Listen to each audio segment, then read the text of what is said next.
Good evening, everyone. So just please give me a second to set up a thumbnail.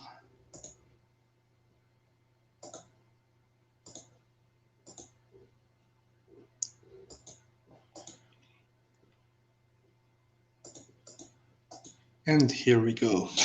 Yeah, good evening to everyone. Thank you for tuning in. It's official. I don't think that Corruption will be able to participate tonight because he's extremely busy.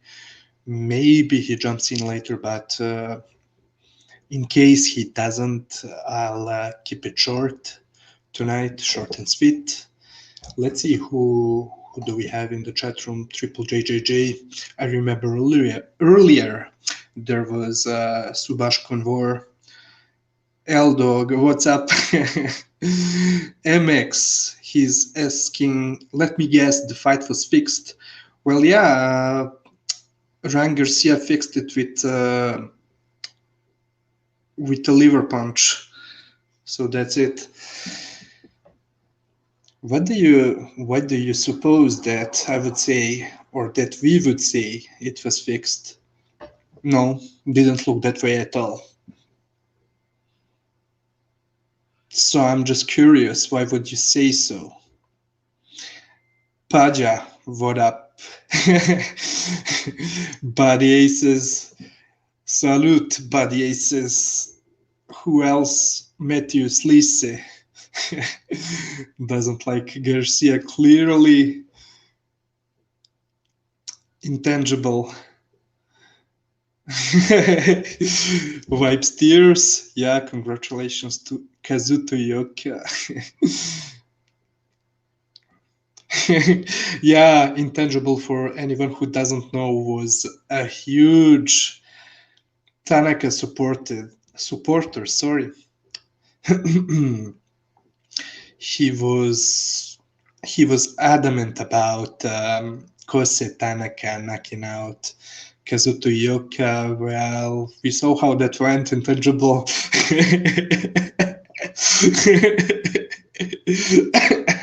Oh man.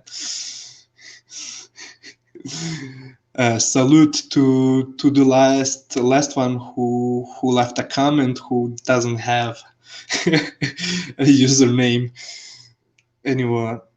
Anyways, big up to you. Yeah, so with which fight should we start?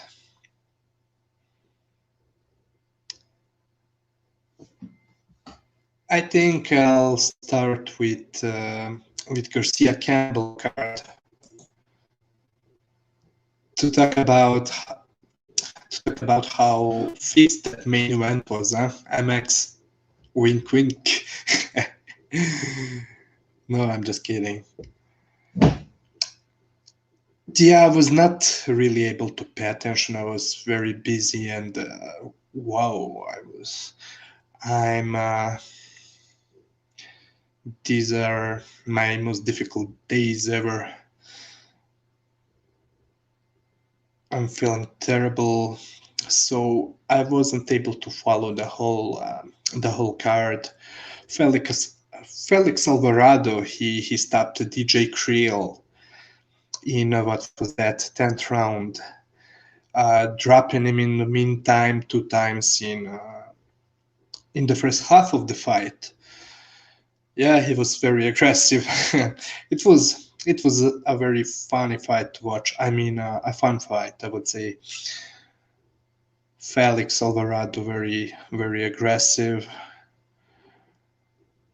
throwing anything but the kitchen sink on Kriel. And yeah, that performance was nice to watch. I mean, you know what you can expect from Felix Alvarado. On the other hand, we also had, just before the main event, we had Rene Alvarado against Roger Gutiarrez. That fight was close. I was not really paying a close attention to what should be the score of the fight. I'm not sure, but I know that it was extremely exciting fight, probably the best one this weekend.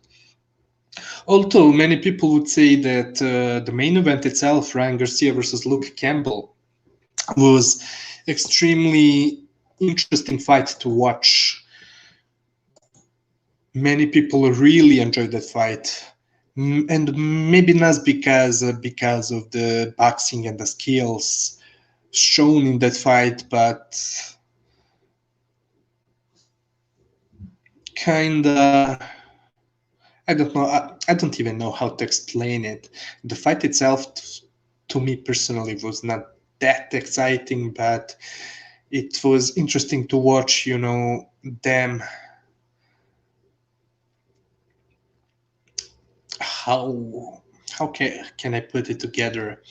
I mean, Ryan Garcia would land a very good shot, would probably hurt Campbell. Then Campbell would have a great minute or two blocking his punches, etc.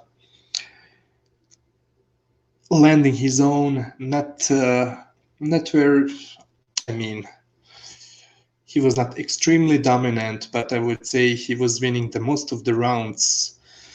One more time, this is another fight that I was not really scoring.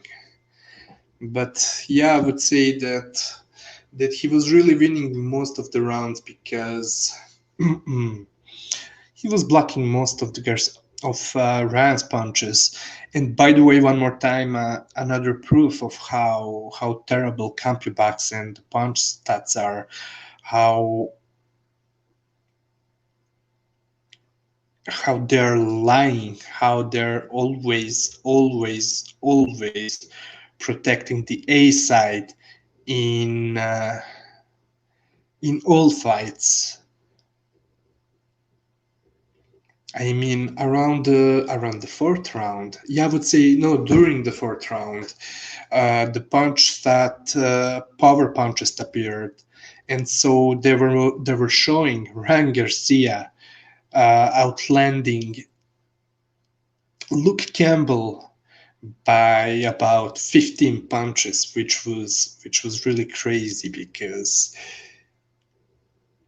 yeah, I mean, in those first three rounds, yeah, of course, he was landing some really good punches, and if anyone was hurting anyone, I would say that it was Garcia. I mean, he got hurt himself, of course, but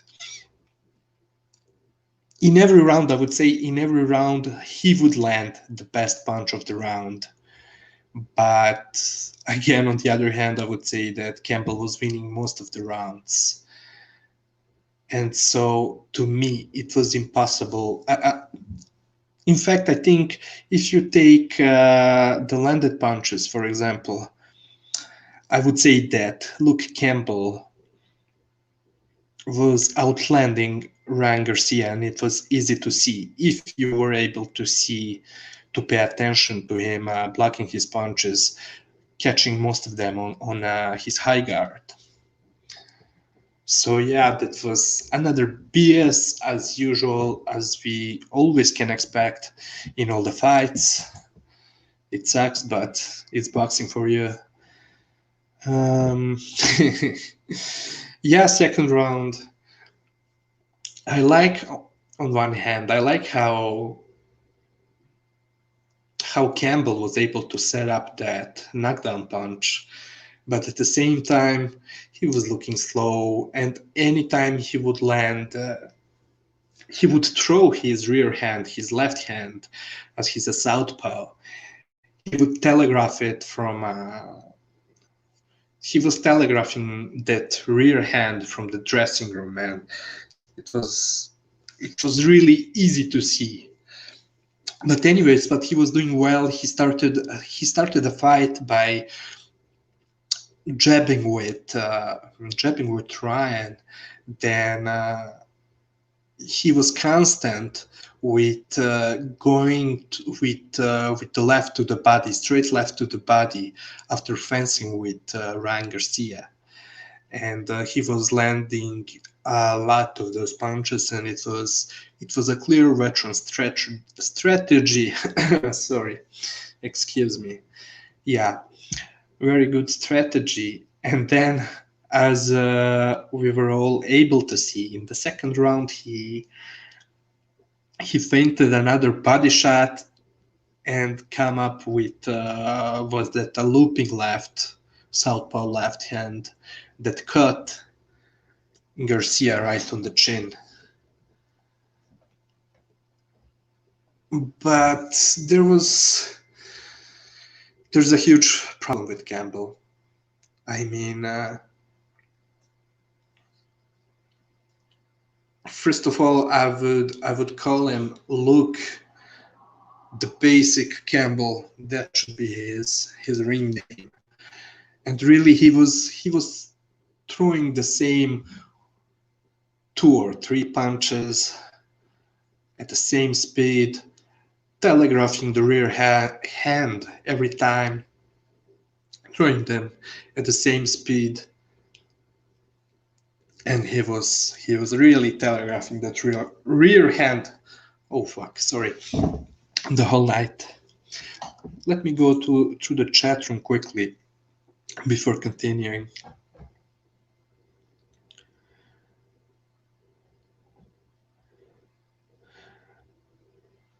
Okay, Eldog, yeah, I'll read that after when I start talking about Kazuto Ioka and Kosei Tanaka. Triple JJJ saying people can give Twinxia any credit. Yeah, that's it, Twinxia.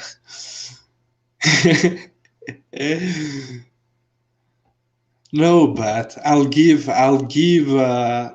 Kingry his credit. I just wanted to say a couple more things about Luke Campbell. But yeah, Aldog agreeing that CompuBox is awful. That one listener without the nickname saying CompuBox seems to be easier to fix than the judges. But this is CorruptBox. Yeah, that's a great one, buddy. I may steal that one. Yeah. Really big, buddy. Luke landed that overhand left. Yeah, that was the overhand left. Yeah, straight. Yeah, I would say it was. He looped it a little bit. It was an overhand, at least I would say. Cannot remember exactly, but I think he was kind of coming around his guard. And yeah, by the way he landed that knockdown punch was while when he came to short range behind his jab. Garcia was doing the same thing Wilder does, and that is to extend his arms while moving back, both of his arms, trying to protect. And by the way, as Luke Campbell feinted that rear left to the body one more time, he extended his right hand. I'm talking about trying Garcia, and went down to block it. Went towards that rear hand of Garcia, thought that it was going to his solar plexus or body, don't know which part of the body. And then Luke came up top. Yeah, it was a great punch. Yeah, Mateo's saying he was given his gold medal. I don't see what do you mean. Are you talking about the fact that he won a medal at the Olympics?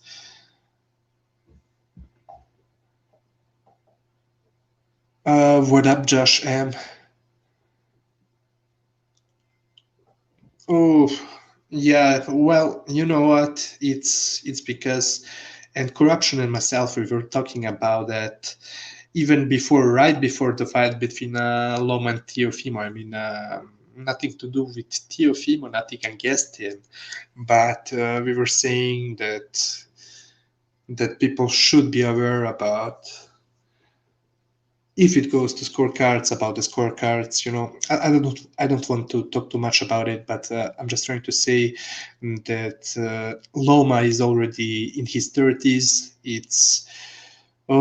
He's kind of on the old side when it comes to 135 or 130. I mean, he can still go, you know, and be the best, but he's not. He doesn't bring that much money and value value to Babarum and Top Rank for the future, being that he's close to the ending of his pro career, while he was facing a young, talented, extremely talented, and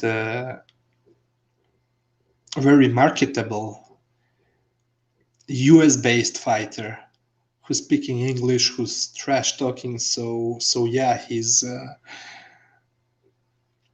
But that's all about it. Paja saying he paved his right jab and swept Garcia with the left. Yeah. Yeah, that's it. That's how it went. Yeah, but I mean, he was, to me, he was looking very slow, and that's why. And he could not cope with Garcia's power, with his speed, because although, like I'm saying, he was blocking a lot of his punches throughout the fight, catching them on the on high guard. How do you say it, in fact, correctly grammatically?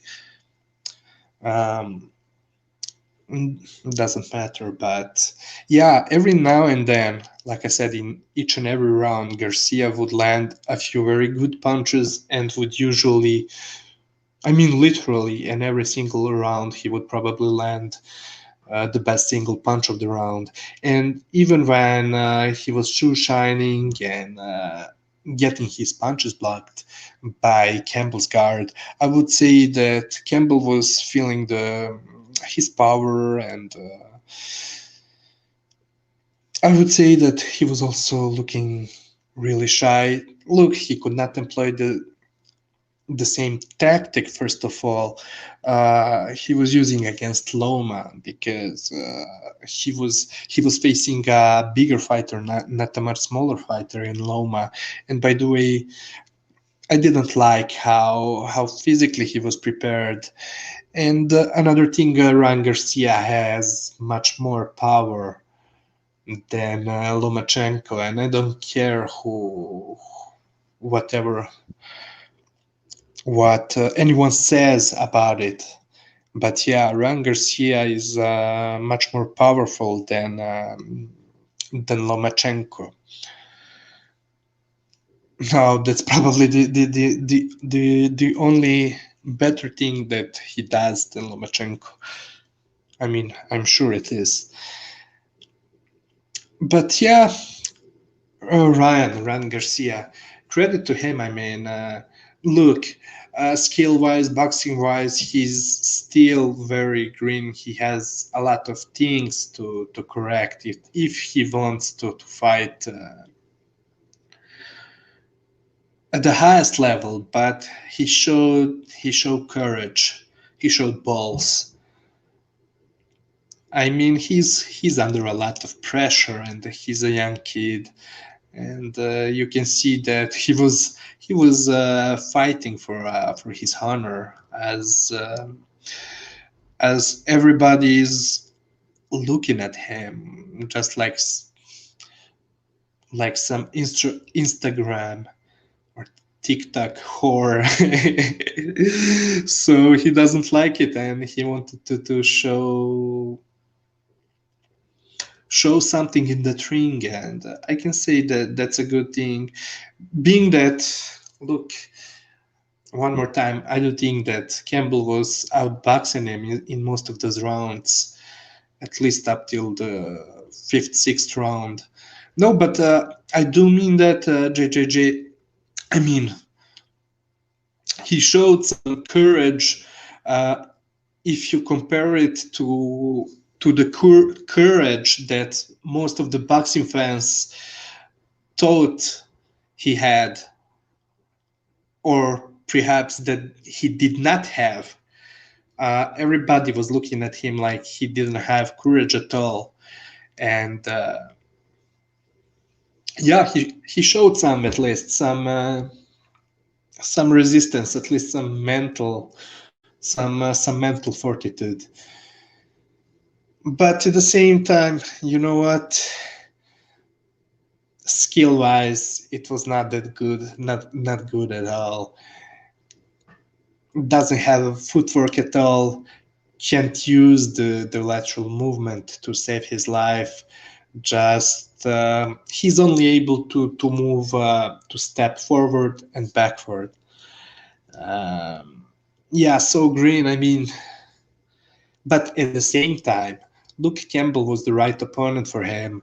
I mean, his first really respectable opponent, but at the same time, opponent who everybody was picking to get stabbed by Garcia, or most of the people at least, who's not very punch resistant or doesn't have a great chin.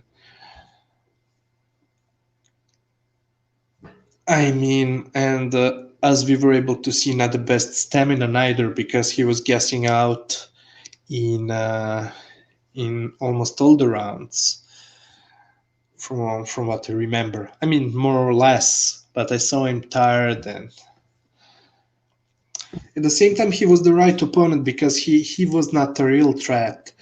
What I'm waiting to see is for Garcia, for Ryan to be put in front a solid, really solid opponent who can take a punch, but is also a danger to Ryan as well, to test his chin.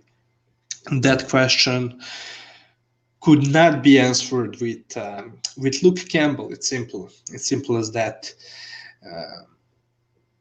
Oh man, I'm sure I have more things to say about the fight. Yeah, about the liver shot. Great liver shot, perfect. I absolutely loved it. I mean, in my opinion, no, it was not. It was not a dive at all. I mean, the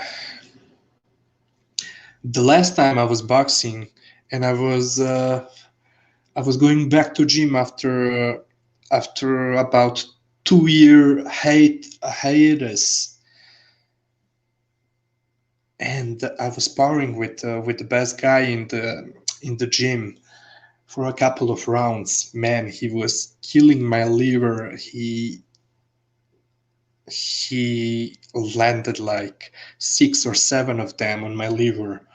I can tell you, man, when you get hit with a punch, and I was hit by a liver punch like 6 or 7 times in a single day. Man, I was unable to eat for days. I wanted to vomit for a whole week. It was it was disgusting feeling. I mean, and everyone who's been hit by a liver punch is saying, and I would completely agree with them, I would choose to get punched in my chin any day over getting punched to the liver. Really terrible, disgusting feeling. What up, Chad? Yeah, I mean, definitely he has a lot of flaws. I mean, I cannot list them all right now because I cannot remember, but watching the fight live, I saw many of them. It was clear that he was not on the world level, on the highest level. I mean, with his punching power and his speed, he can be dangerous, extremely dangerous for a lot of relatively known fighters who've been boxing against the world current or ex-world champions around those weight classes. Sure, he could be a threat, but he's way too green. I mean, people were talking about his accuracy, and I mean, I would have to rewatch the fight in order to try to find out that accuracy that they were praising. But to me, it was the complete opposite. It looked to me like he was shoe shining, but he was throwing some combos as quick as possible, but not accurate at all. He was not able to find a way around Luke's guard, and getting his punches blocked. It was not too difficult for Luke Campbell, but on the other hand, he was, I don't know, Luke definitely wasn't at his best neither. Yeah, but let's talk about Ryan Garcia's future. They are talking about fighting Devin Haney. Now, Devin Haney, for right now, I would pick Devin Haney. I mean, I haven't seen his chin tested neither, so I'm not sure what would happen in that fight. Both of them, to me personally, neither of them had their chin tested yet. So that one, I do not know.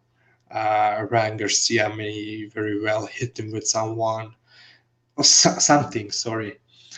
And to stop him, you never know, but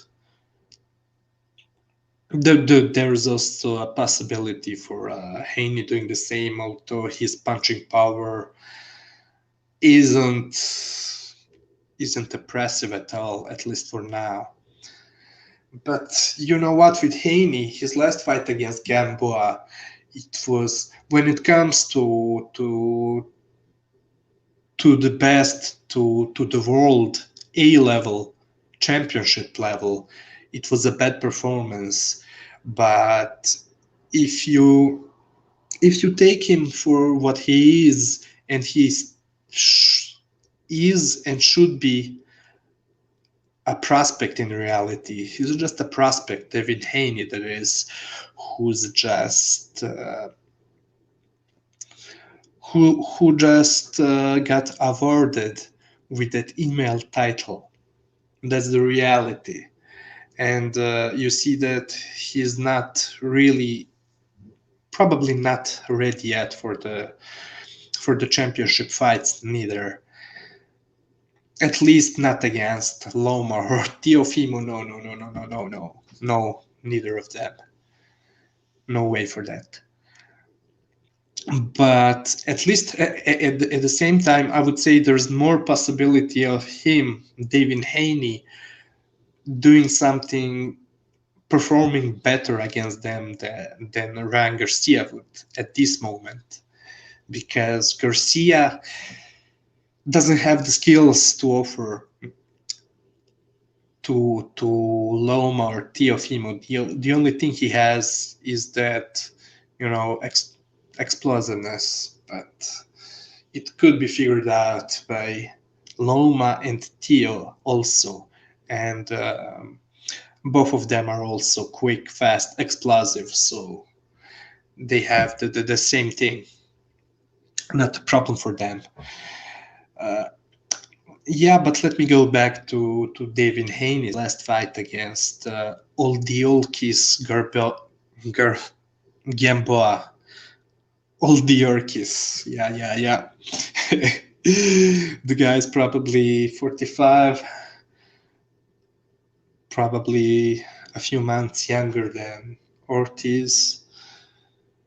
No, Ortiz is in his 50s for real. But yeah, in that fight, he looked to me as someone who, everything he was doing, Devin Haney, in the ring against Gamboa, was good, but he was not, either he was scared to push himself or was unable to go into that second gear, third gear. He stayed in the first gear throughout the whole fight. Now, the thing is that sometimes he really looked to me as if he could step up, he could do better, he can gear up, but it's as if he was told by his team, by his corner, I don't know who, to to just stay basic and get that experience at that world level, because his corner and himself may be also scared about, was it his first 12 rounder, or at least it was for sure at least the first time he was fighting an experienced fighter, as experienced as Campbell. So in my opinion, he's completely shot, but he wanted to take his time. But yeah, maybe there is a possibility that he just doesn't know how to go to that next gear. But there's also a possibility that he can go to that second gear, but that just he was told by his corner to be calm all the time and stick to basics, things like that. On the other hand, that's something that I do not see with Ryan Garcia. Tank, I mean, against Tank, well, it really depends, because one more time, I don't know how Ryan's chin is, but he could maybe give Tank some problems. But in the end, I would expect, and I wasn't analyzing Tank or Ryan yet, but I would say that Tank should be able to stop him. And so I don't even want to go into him possibly facing Loma or Teofimo. I mean, I already told you what I think about those two potential fights. Chad saying the Luke versus Loma looked too much better. Yeah. So you're talking about Luke's performance against Loma. Yeah, definitely that, but also it's a mixture of a couple of things, I would say.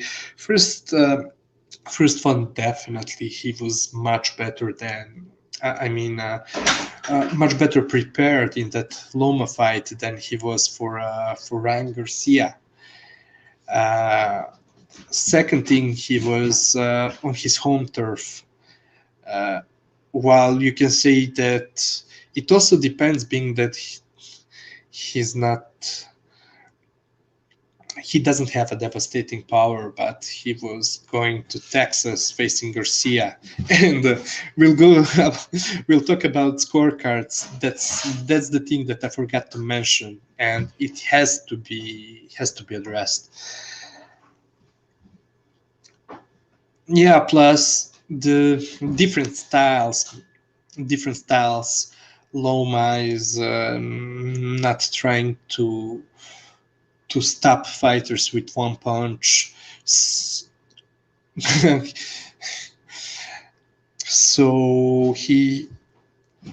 what Loma was doing is he's stopping, most of the times he's stopping fighters with by taking them to deep waters, and it's a mixture of getting them tired physically and mentally. And it was not enough to stop Campbell, who was much bigger than him, because Campbell against Loma, he was facing someone who's not a one punch KO artist. On the contrary, he was fighting someone who can stop fighters with a lot of effort, by using a lot of energy, but at the same time was much smaller than Luke. Then, what else? Hold on, just give me a second.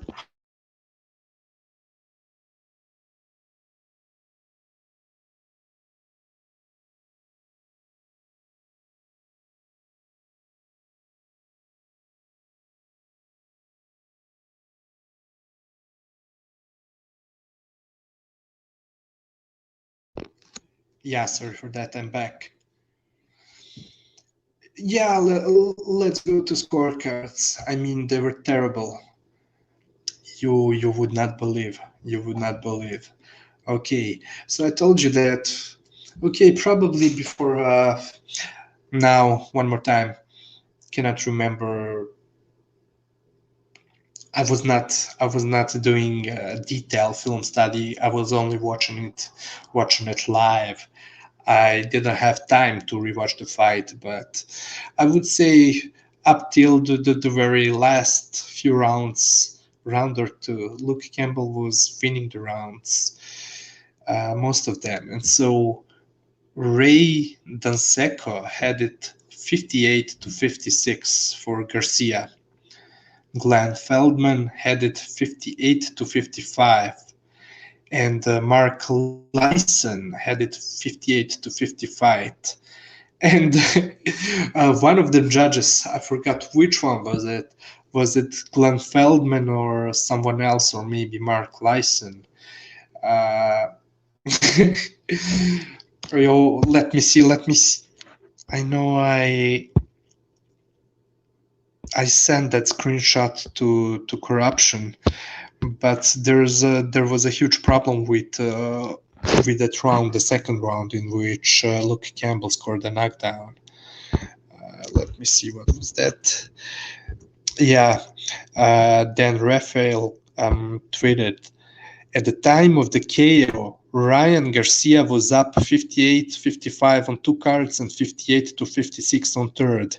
Judge Ray Danseco scored round two for Campbell 10-9 despite the clean knockdown, which in my view is not correct. I mean, yeah, he scored that round only 9-8 for Luke Campbell. Now, yeah, let's say that in that round, Ryan Garcia was extremely dominant, but got dropped by Campbell. Also, still, it would be impossible. You can give, you could. I mean, it depends. Oh, hold on. It depends if it is a must 10 points must scoring system. In that case, yeah, you would or not. I don't know. I'm not sure. But anyways, even if there's some way that you can legally do it, score around that way. If you had a knockdown in that round, still Ryan Garcia was not dominating that round at all. In fact, if anyone was dominating, and I would not say he dominated, but Luke Campbell was winning the second round as well. I mean, and plus on top of that, he scored a knockdown, so it's a nonsense.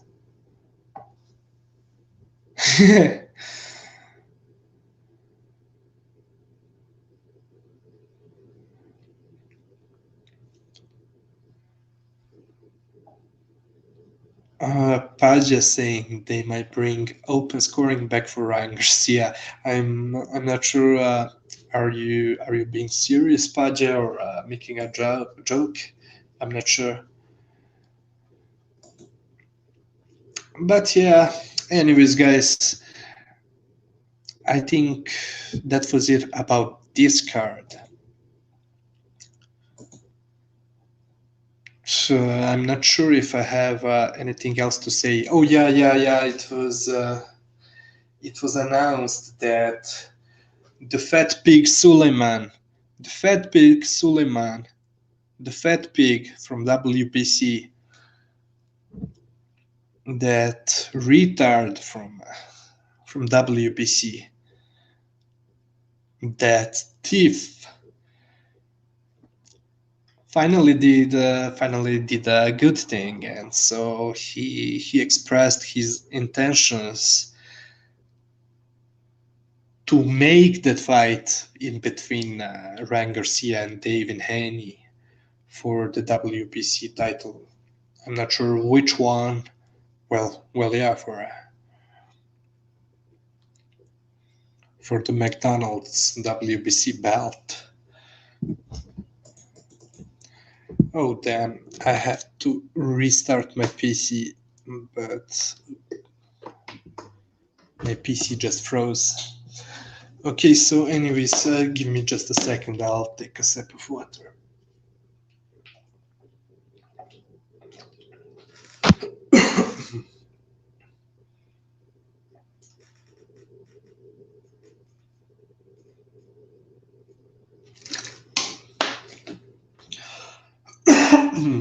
Excuse me. Okay, so let's go to Japan. It was the first 31 of December of 2020.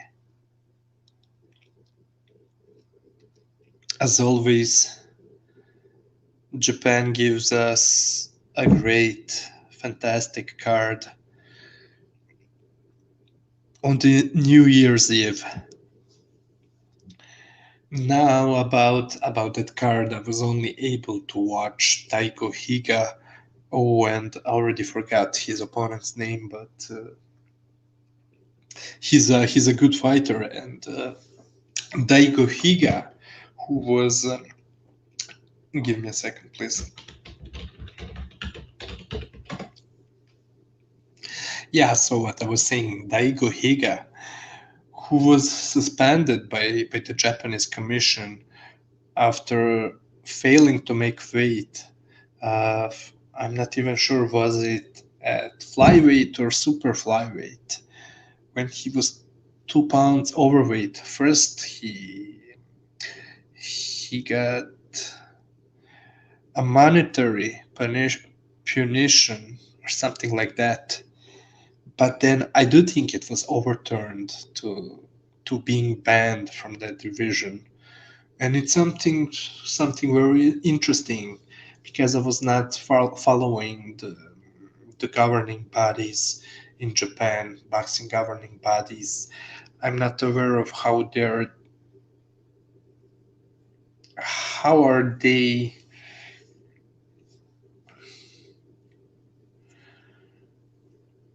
doing with these things, but I do like what they did with Higa.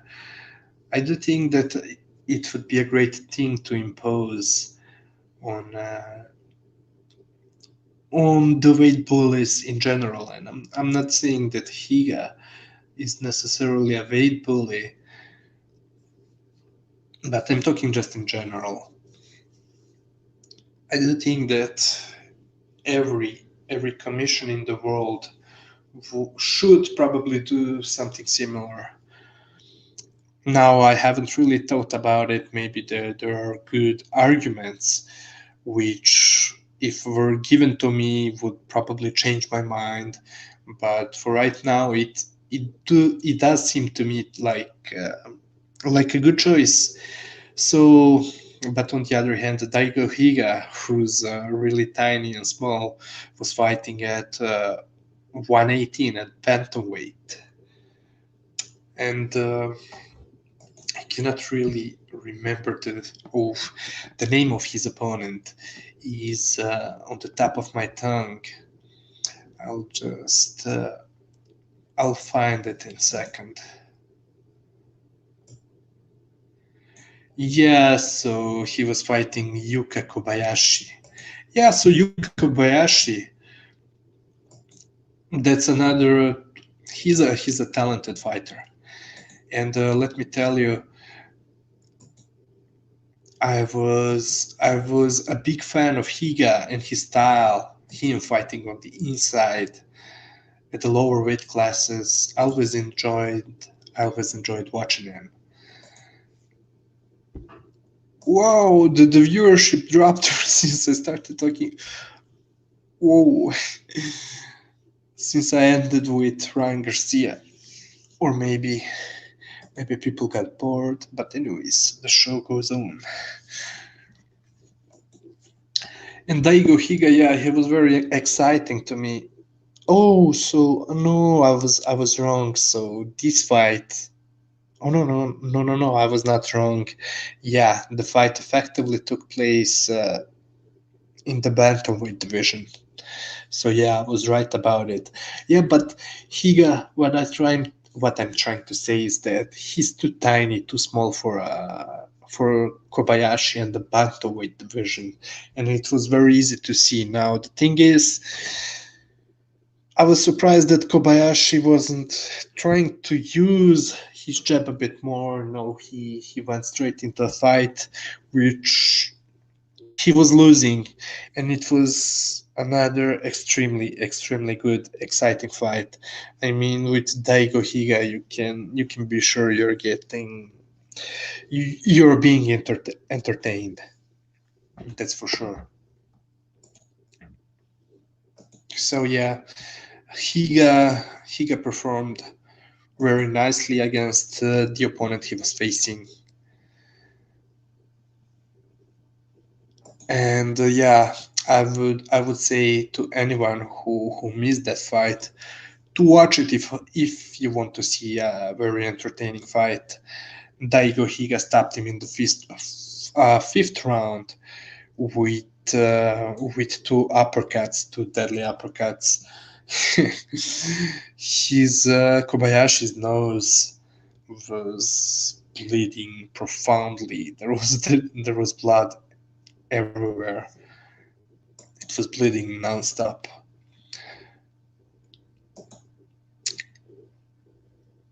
And oh, by the way, big up to Philip Carl Roberts. Thank you for being here, Philip.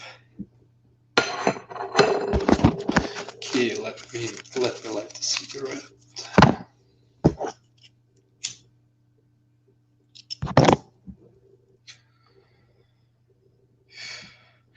Josh M saying Luke could have won 10 rounds and he would have lost 114, 113.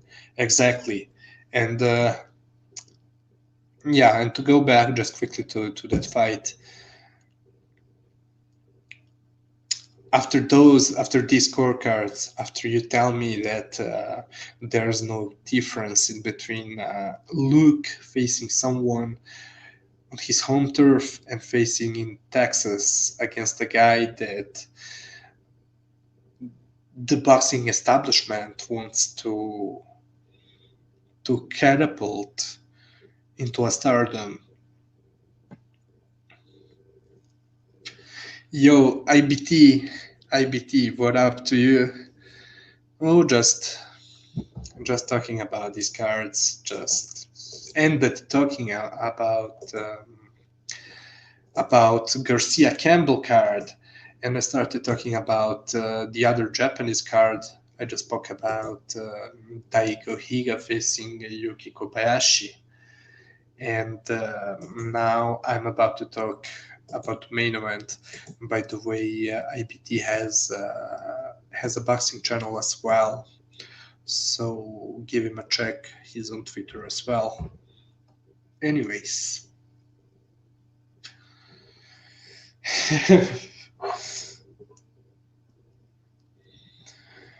um, what else is there? Well, nothing else. That main event. Yeah, and one more thing. As hold on, let me take another sip of water, please.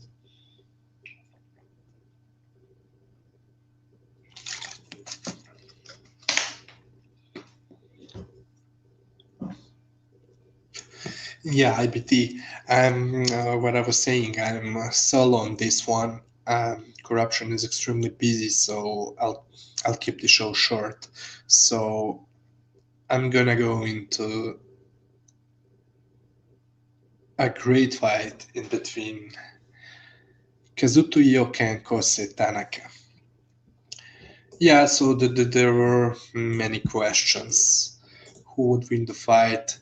For the months leading to this fight, I was favoring Ioka, but then doing my film study, preparing my film study, I would say, I also saw some flaws that I really thought that Tanaka probably would not exploit all, but would try to exploit, because Tanaka, he has the raw talent to exploit it. But at the same time, I was not sure if he would be able to do so. Let me explain you why. It's just because of the way Tanaka fights. Yeah, of course he would. What up, Troll Network? Big up. Tanaka, I mean, yeah, of course, in every fight he would counterpunch, but to me, naturally, from what I was able to see from Tanaka, is that he's not a natural counterpuncher. He prefers to throw his combos when given.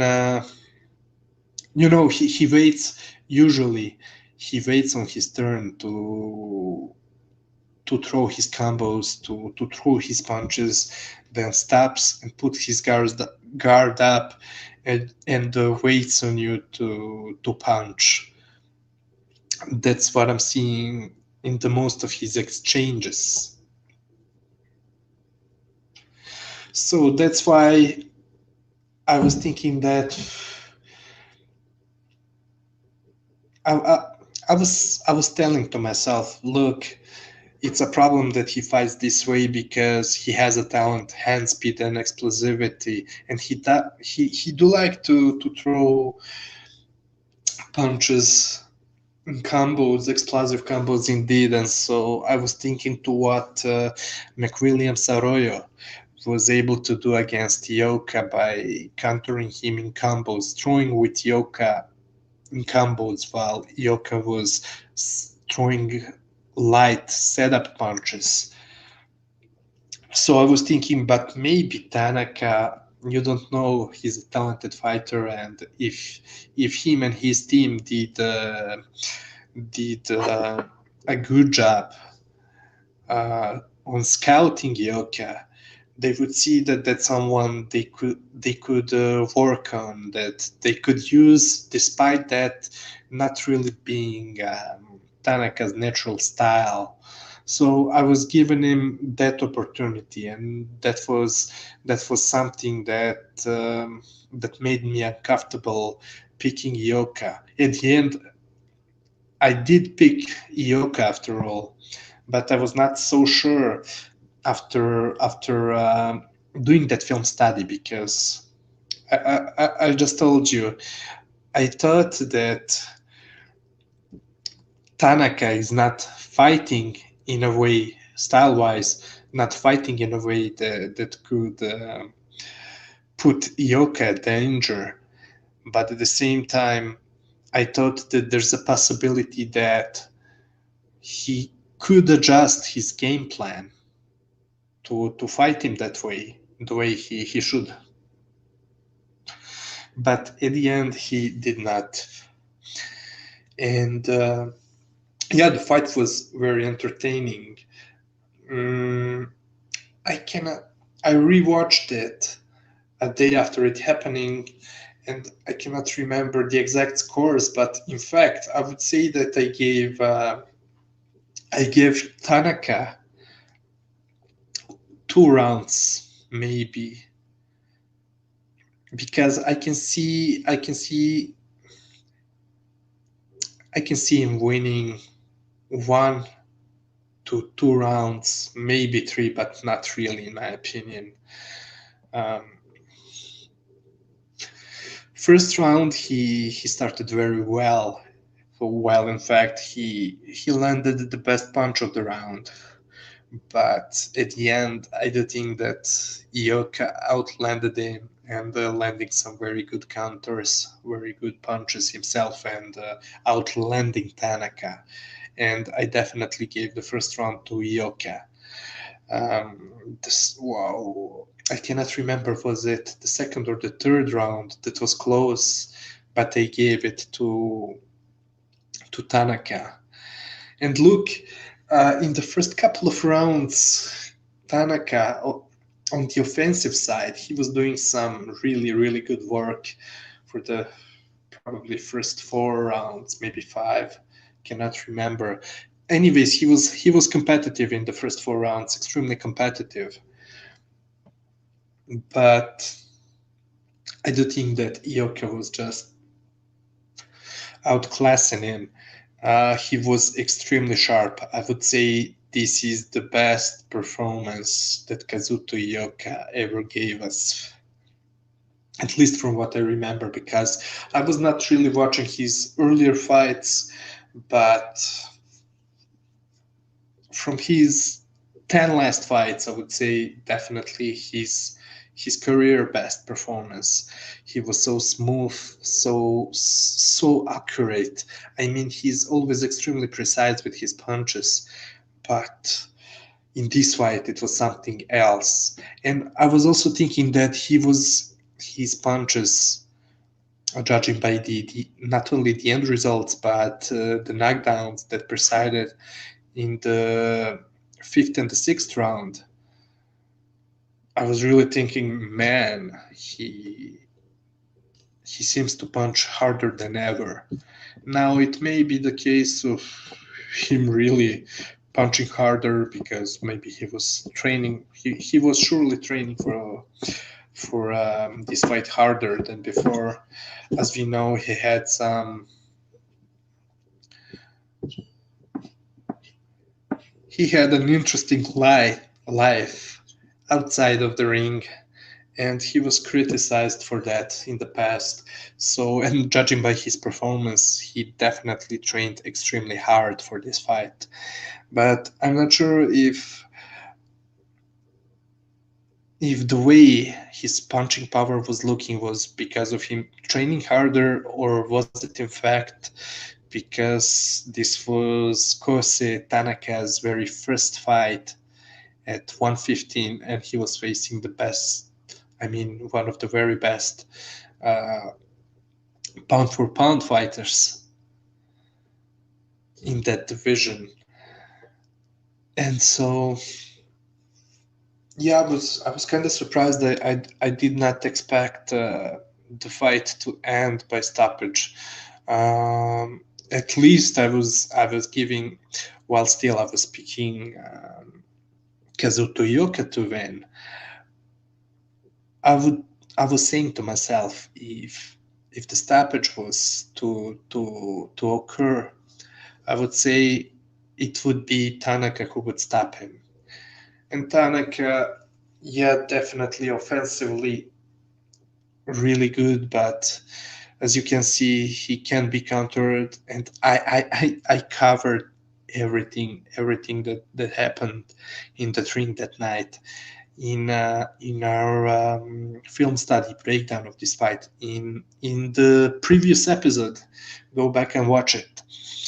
So yeah, he was, especially was that in the 4th or the 5th round, he caught Tanaka pivoting on his left foot with the overhand right multiple times. And not only that, and Tanaka is very, very open to the overhand right, even when he's not circling. And Ioka was landing that overhand right even while Tanaka was not circling. I mean, it happened to Tanaka before in his previous fights.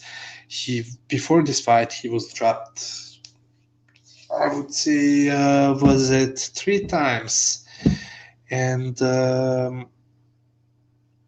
almost 4 times, because against Ryoji Taguchi at the very beginning of the 3rd round of their fight, he got clipped hard with the overhand right while he was pivoting. So, but he was supposed to stay on his legs, but was definitely, I would not say wobble, but he lost the equilibrium. So yeah, but before continuing about this fight, let me read Intangible's comments about the fight.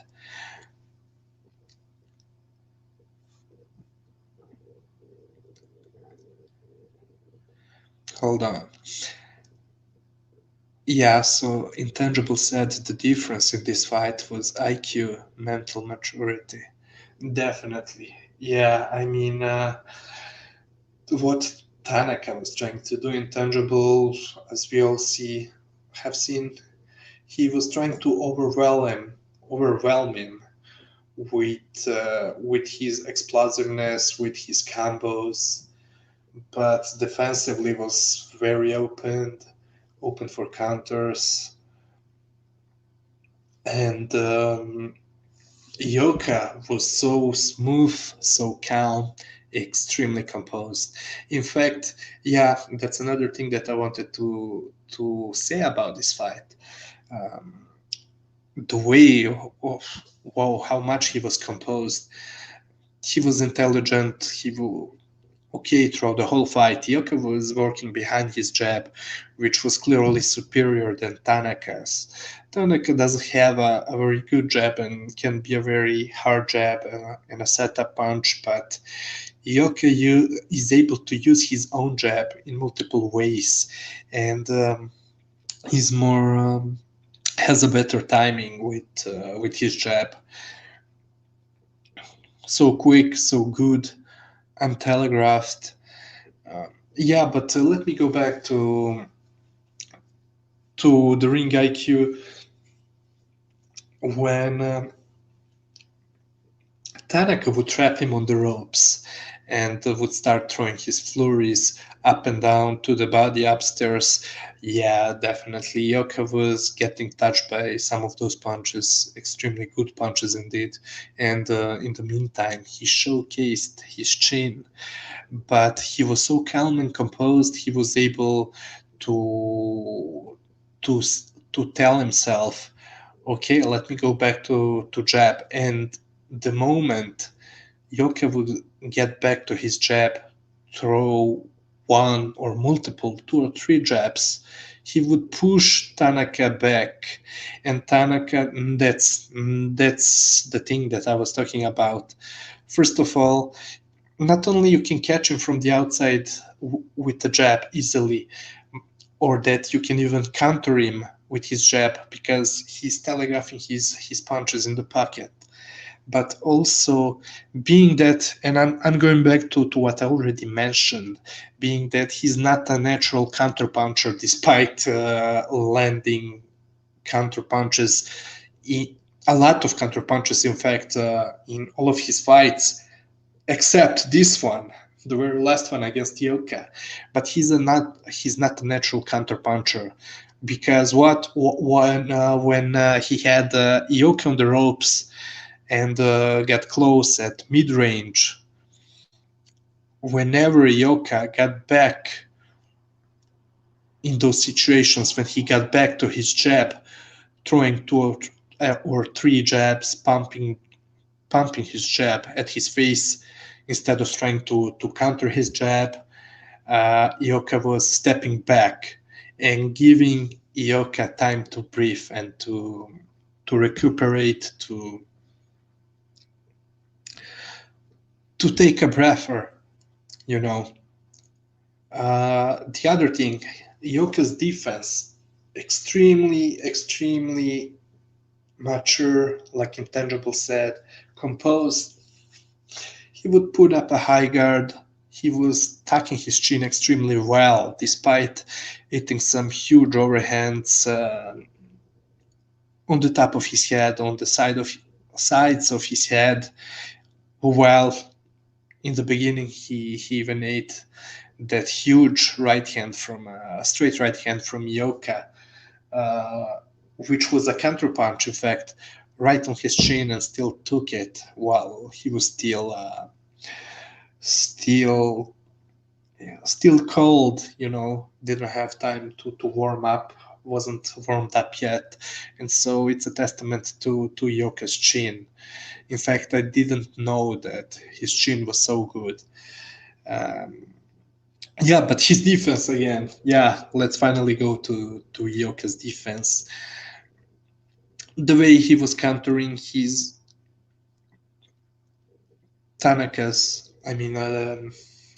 blocking Tanaka's punches to the body. Well, instead of what Luke was doing, and what Luke was doing against Garcia, he would pull his guard up towards his face instead of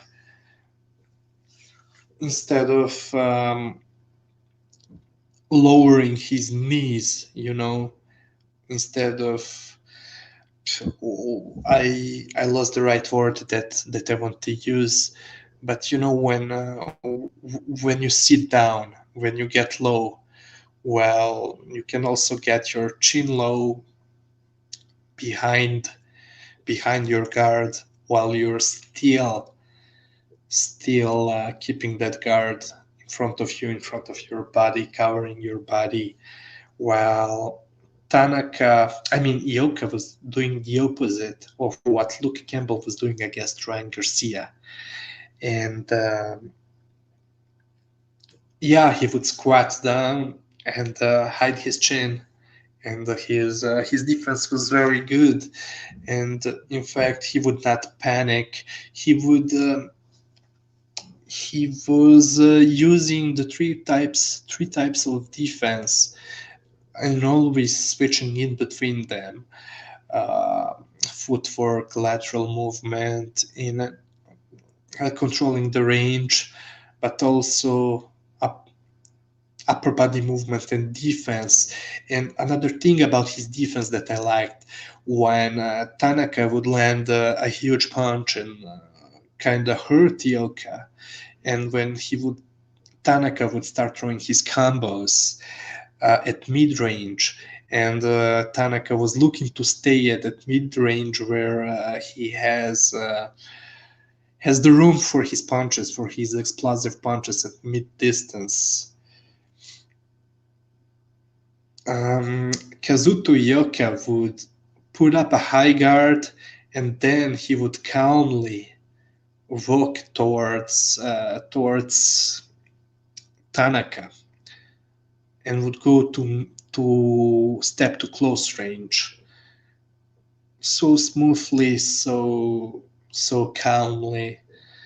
And many people there were a lot of situations where many other boxers would definitely panic against Kosei Tanaka after punches that he was landing, some of the punches that he was landing on Ioka, upstairs and downstairs. Really huge puncher, but once again, Kazuto Ioka showcased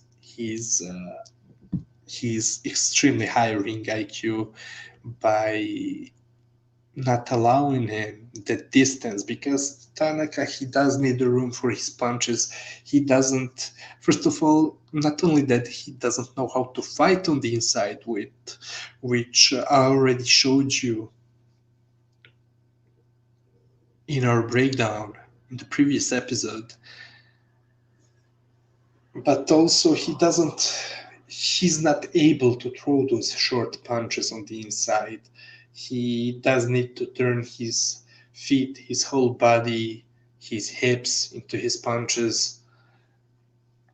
He doesn't know how to throw punches at short range, because at short range, close range,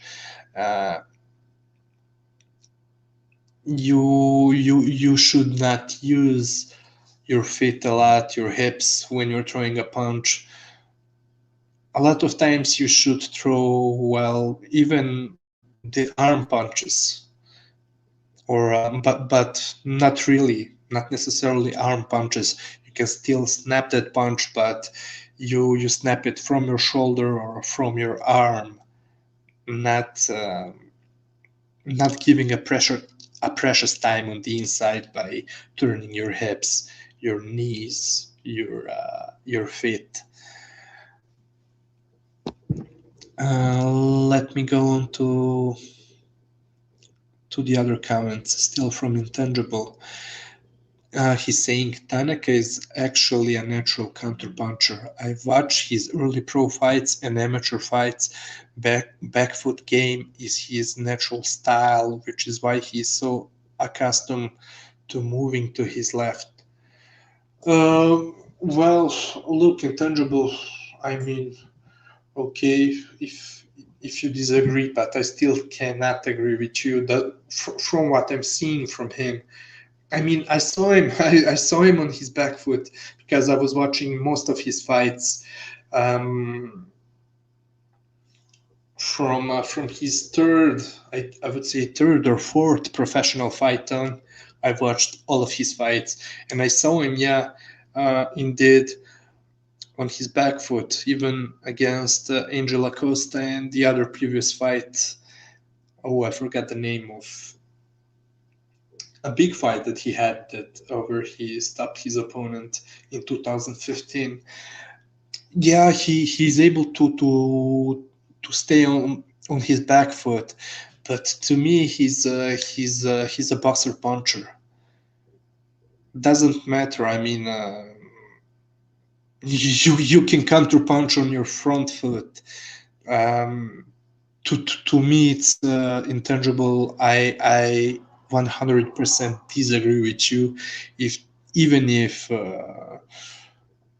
I mean, not even if what you're saying is true, because it's true. I already saw him boxing on his back foot, and yeah, he's able to counterpunch, and he does counterpunch, lands a lot of counterpunches in most of his fights. I mean, I saw him landing a lot of counterpunches, kind of like counterpunches in all of his fights, beside this one. I mean, this was the only time I haven't seen him landing any counter punches, at least from what I remember. Yeah, like I'm telling you, yeah, it doesn't matter with your footwork. Doesn't matter. You can counter in the pocket, on the back foot, on the front foot. You can be an aggressive counter puncher, but it's what he does, his tendencies in the exchanges. Doesn't matter which ways the exchanges are happening. Are they happening while his opponent is pressuring him, while they're in the pocket, while they're staying at mid-range, while he's the one pressuring? And by the way, a lot of counter punches that he's landing, those are, let's say, prepared counter punches, in the sense that they are, he's setting them up. And it's a great thing, nothing against that. But naturally, he's not a counter puncher. Usually, he does have a couple of tricks, a couple of combos, a couple of ways he sets up some of his punches and counter punches. So yeah, I mean, still, it may be, how do you say it? What I'm saying may be kind of, can sound kind of contradictory, because I'm telling you that he's landing counter punches in most of his fights that I've seen, and a good number of them. But no, to me, he's not a natural counter puncher. To me, what's natural, the natural style, is what's occurring during the exchanges. Let me take another sip of water before going on.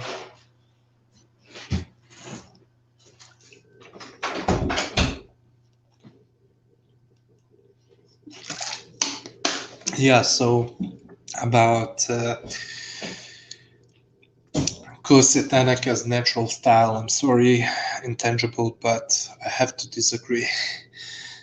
I'm 100% sure about it, and I don't even know how to explain it, because yeah, he's still landing a lot of counter punches in all the fights except the Ioka fight, but not a counter puncher, not a natural one to me.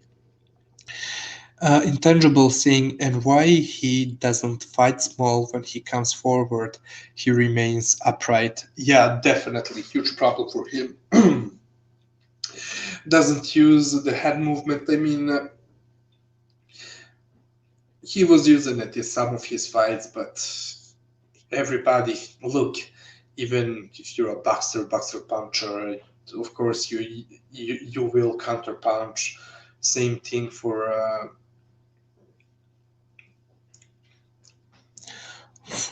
fighting small. I mean, sometimes he would fight small, sometimes he would use his upper body movement very well, in fact, but most of the times, yeah, like you said, intangible, he's too upright, definitely, and plus doesn't help that he doesn't use the head movement, doesn't keep his guard high. After punching, he keeps his hands low. Because most of the times I would say he's accustomed to setting up the other punches by going to the body, etc. And he does need to work on that.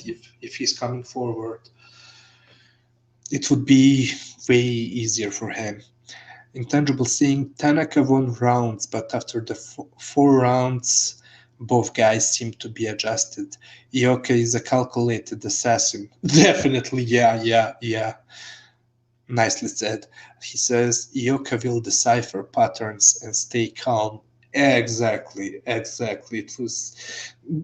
was one of the best things that he was doing in this fight. I mean,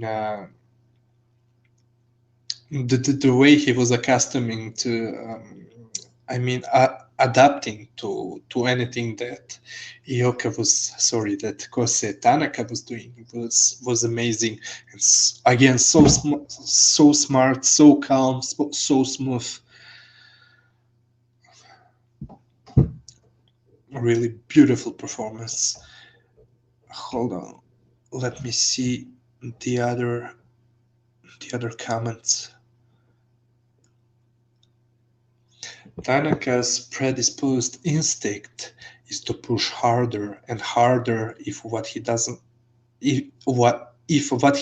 isn't working, especially if his opponent is landing with regularity over an elongated period of time.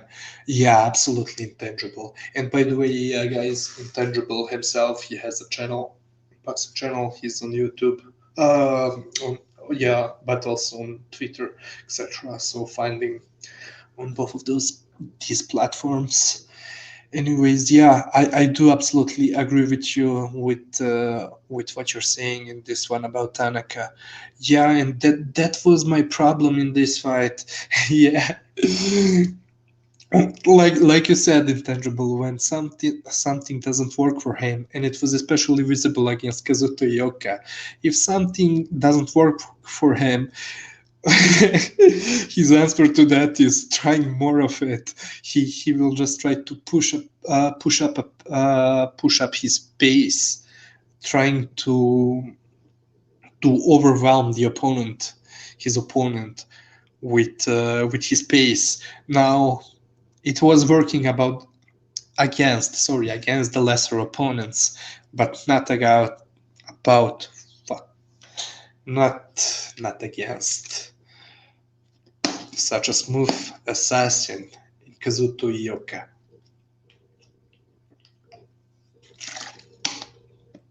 And yeah, I was asking myself the same thing. Man, why don't you try to do something different? But yeah, he's doesn't have that ring IQ yet, at least. Didn't really develop it. I'm continuing with intangible comments. So Tanaka has success, but he didn't know exactly what he was going into. He was relying on his talent, but Ioka knew exactly what he was doing from the first to the last. Well, yeah. He's definitely more cerebral fighter, much better ring IQ. In fact, one of the highest ring IQs out of any current boxer. Extremely high ring IQ. Probably already prepared in the camp for what Tanaka was bringing. Then also, what else I wanted to say? Another thing. Yeah, plus at the same time, even during the fight itself, he was also able to adjust in the process.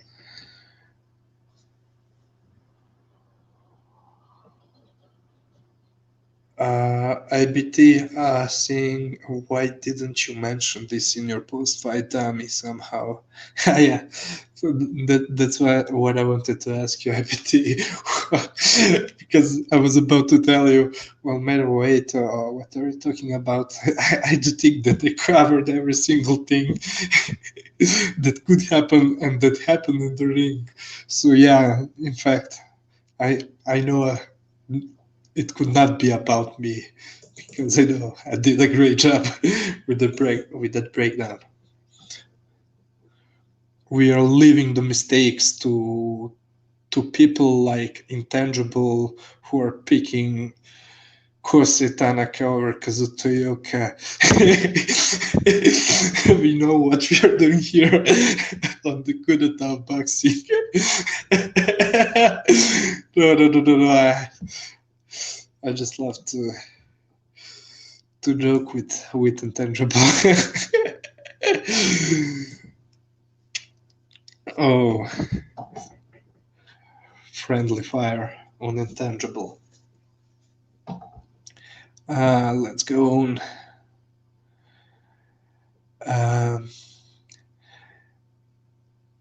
Intangible answering because I was in pain and just wanted to get video out the way, and also didn't take much time to think about what I saw.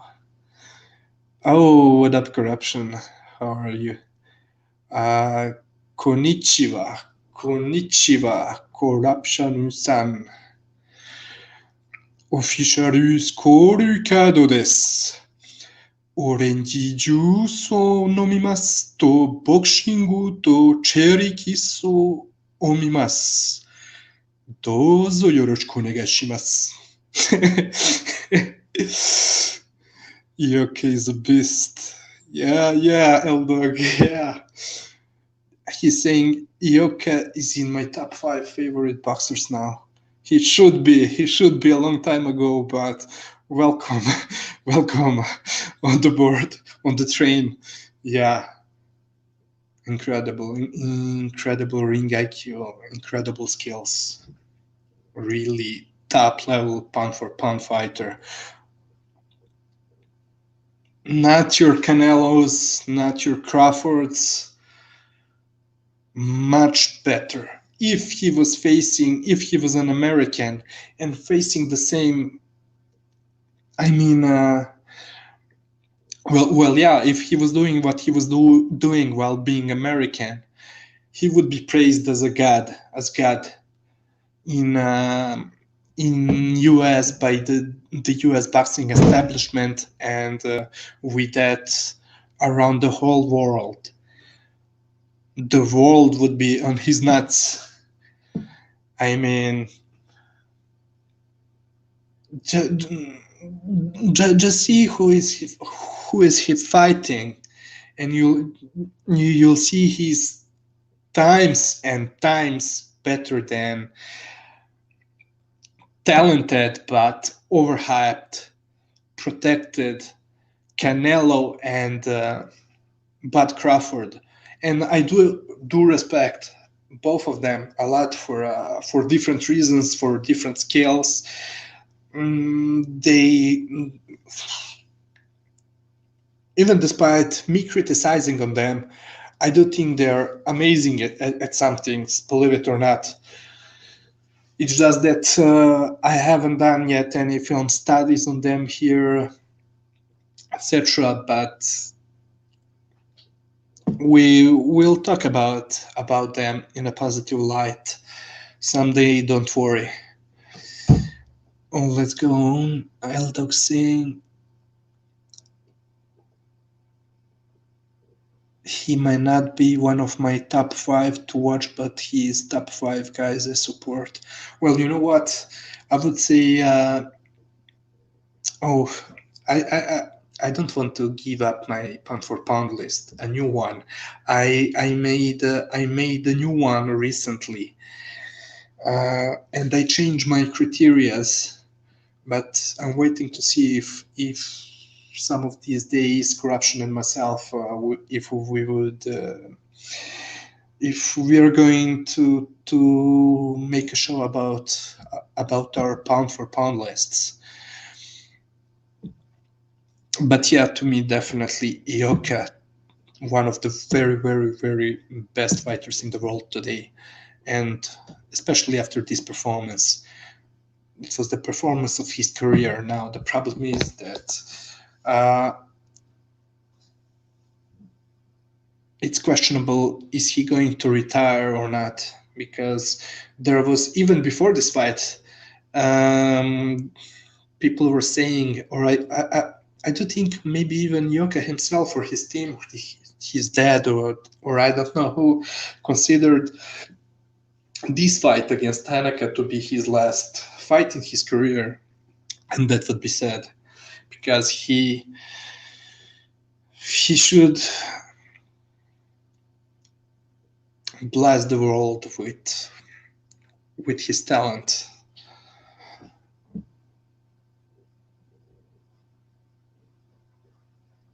Okay, intangible Tanaka will be back though, and I guarantee if he does go to Pedro Diaz, El Dog will call Tanaka the next Theodore Joffre. yeah, well, it would be a great choice. By the way, intangible, look, as you were able to see, I studied Ioka in details. I watched many of his fights, but I'm completely unaware if, in fact, I'm asking you a question, or anybody else. When did Ioka started working with?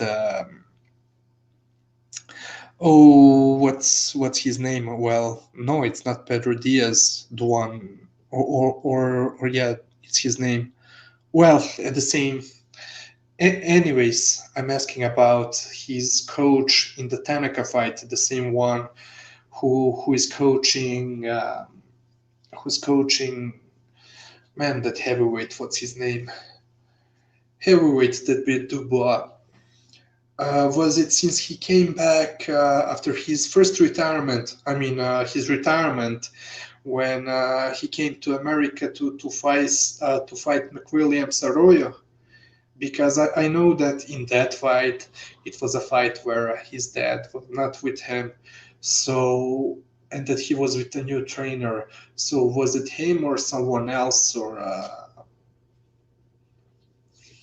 tell me more about his trainers, because I've watched. I paid a lot of attention to Ioka and what he's doing in the ring, but I don't know anything about him outside the ring.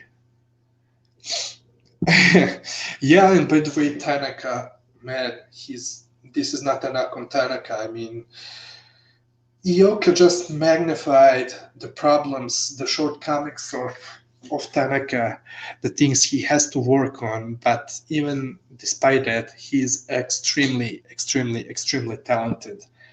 And he's young, 25 years old, already a multiple divisions champion.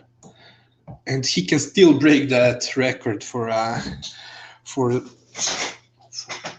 winning 4 titles.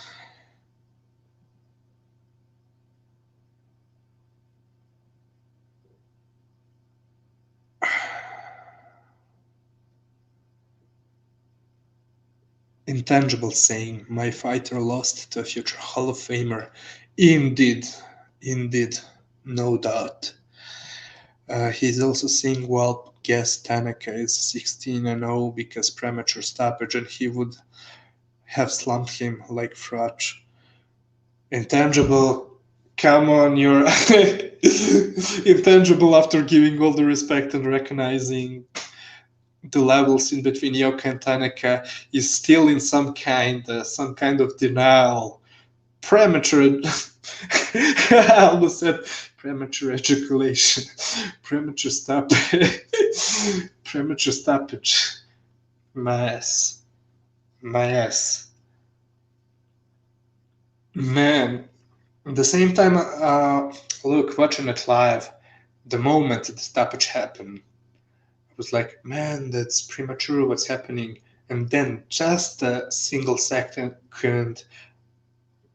after that, after asking myself why is he stopping the fight so early, I saw Tanaka's legs turning into spaghetti. You only have to rewatch that sequence, that stoppage sequence, the moment when the referee stopped the fight. It was fantastic stoppage. Go rewatch it, and you'll see that he was incredibly hurt by that punch. The only thing is that it was a delayed reaction, that it was very hard to be seen the very moment that where the referee is stopping the fight, because all of us were able to see just how bad he was hurt by his spaghetti legs a second or two after the referee stopped the fight. But it was very hard to see it on TV, on your PC, whatever. But watching it live, the ref being so close to them, he made a fantastic decision. That's exactly why I'm always telling you guys, man, you should pay a close attention to everything, every single detail that's happening in the ring, especially on the inside, because there are so many little small things that if you're not paying an absolute attention to what's happening, watching it on your TV, then you're going to miss it. But there are many sneaky, hard to see things that are happening in the ring, especially on the inside. Punches that are landing, headbutts, doesn't matter what, but to you, nothing is happening. You're just seeing two people in the clinch or holding. But if you pay a closer attention, there, here and there, something is happening. Someone is landing a very sneaky, very short shot. A lot of things to see. And referee is in an excellent position to see the things like that. So no doubt, fantastic stoppage. IBT saying Tanaka accepted the loss like a warrior and will be able to learn from it. For that reason, Lomachenko hit the ceiling force there, but Teofimo never accepted his 2 losses and won't improve. You know what? Well, yeah, Loma, and it was something that I wanted to discuss with corruption. I see sometimes that he's, how do you say, by the smallest details in his interviews, I see that he can be. I'm looking for the right word.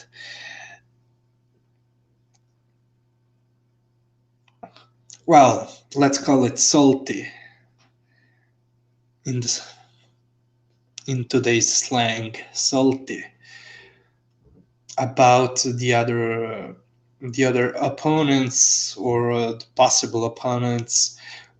Just take for example the way he was predicting 2 fights, Teofimo versus Kome. I never had time to predict and to film study that fight, but what I saw in Kome's previous fight, the one where he stopped his opponent in the second round right before facing Teofimo Lopez, was that, and I was telling everybody on different shows in the chat rooms when I was on the panel, etc., that you can sneak a truck in between Kome's shots. But Loma was confidently picking Kome. Was it because he clearly dislikes, hates Teofimo, or some other reason? Then this fight in between Ryan, Kingry, Garcia, and Campbell, he's picking Campbell. I mean, you can see, and he has a small history with Ryan, with Kingry. Yeah, Garcia was pretending that he was having a competitive round, competitive sparring in with Lomachenko, and Lomachenko just came out 2 or 3 days before their fight between Garcia and Luke Campbell, saying that he's lying and that he's recording all of his film of all of his sparring sessions. So he disliked that Ryan Garcia was lying about their sparring session. And so he picked Campbell. So yeah, definitely salty. And I saw it even before by some other small things. But with that being said, I agree with him. I mean, at the worst, I mean, at the same time, I have no problem with people scoring it 7-5 for Teofimo, but to me, people scoring it that way are the people that are blind, that are not able to see what punches are landing, which are not landing. To me, it's a 7-5 for Loma, but I would be okay with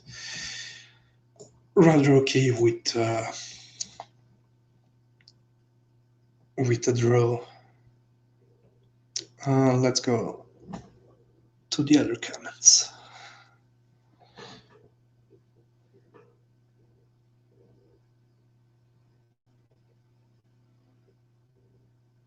Yeah, dog. Loma is villain.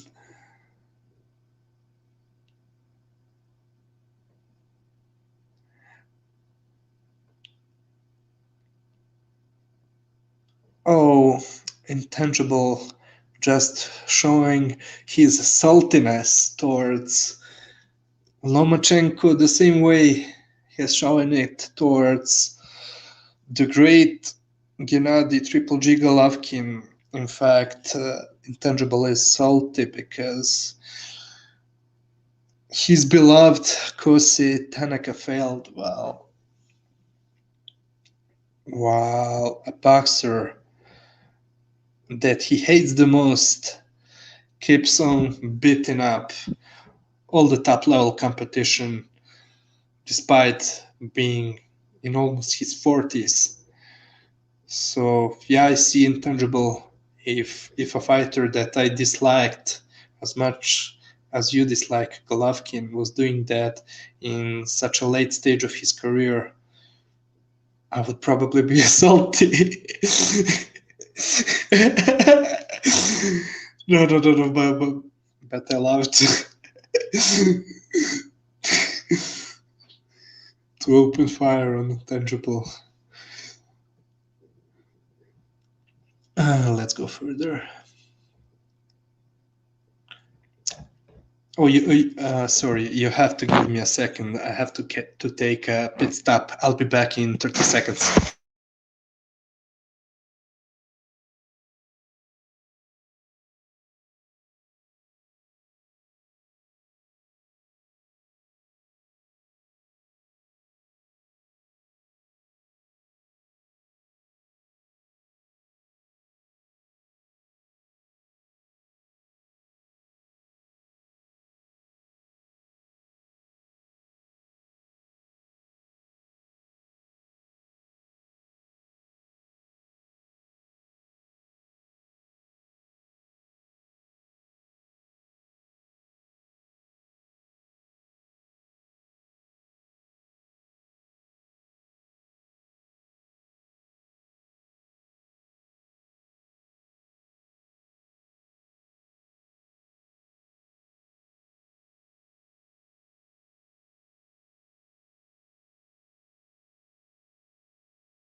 And I'm back. Okay.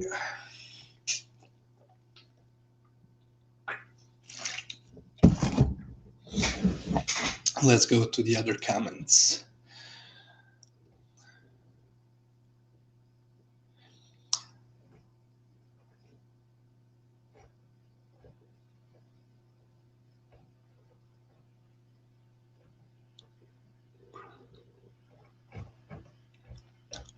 Oh, I'm trying to figure out where I stopped.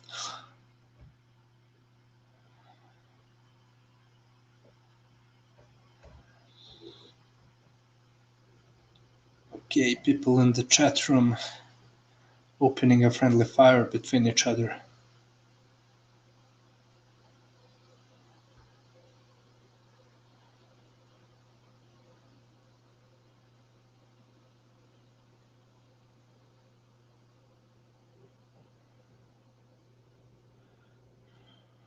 Corruption, kanji o wakarimasen.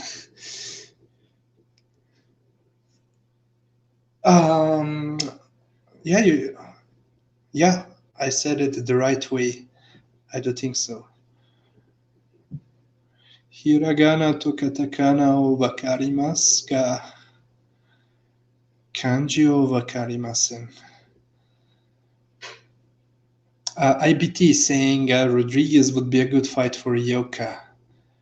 Good former champion, current contender and top 10 rated fighter. Just give me a second. I'm gonna take a coffee from the kitchen. I'll be right back in a second.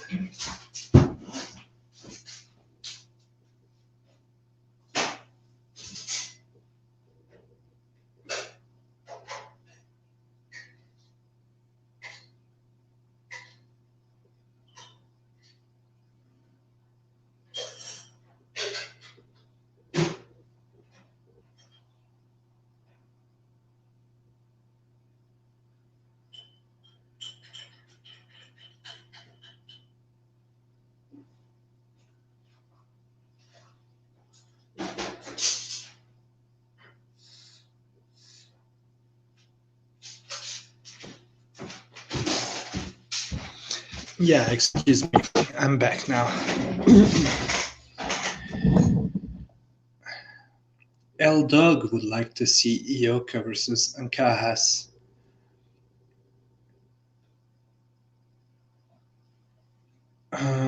You know what? Oh well, for sure. And plus it would be an unification, and Ancajas is a very talented fighter, and I do like how he looks in the ring. He's very smooth, very easy on the eye, but the protection program that Bob Arum got him into is just extremely disappointing. Fighting nothing but bombs, not willing to unify,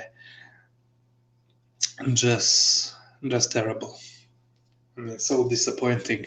I would like to see him challenge. I would like to see Ancajas showcase his talent against the better fighters. And when I discovered Ancajas, I was very interested in him because I like his skills. I like the way he boxes. He's very smooth, but judging by who he's been fighting lately, I completely forgot about him. IBT saying unifications would be good, but I don't know if Gervin Ancajas takes the fight. Yeah. Intangible Ioka can't get an unification because Top Rank won't send Ancajas to Ioka, and also Gonzalez and Estrada are unifying, but afterwards they have Amanda. Yeah, exactly. So Rungwisai. Yeah, intangible. I do agree with you. SSB, what up? Yeah, so Eldoc, thank you. Earlier I was talking about Ismail Salas. That's the one I meant. Ismail Salas, not Pedro Diaz. Yeah, intangible. And yeah, Joe Joyce, that's the one I was mentioning.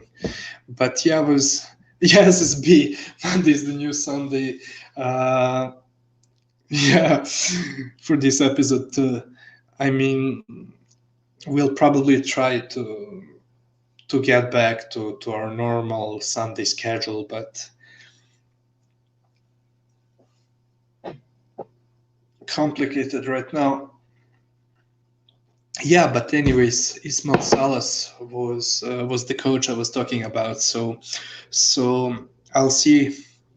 Maybe someone already answered my question in the comments that I haven't read yet. But I was asking, is he with Ismail Salas since this training camp for the Tanaka fight, or since his fight with McWilliams Arroyo? Uh, and if not, if Ismail Salas was not his trainer since the McWilliams Arroyo fight, who was his trainer then against McWilliams Arroyo in that case? Eldog saying Ioka, Joyce, and Ugas all had a great year under Salas. Yeah. Good point. Coach of the year, indeed. By the way, corruption. What do you think? Well, I was thinking about this, but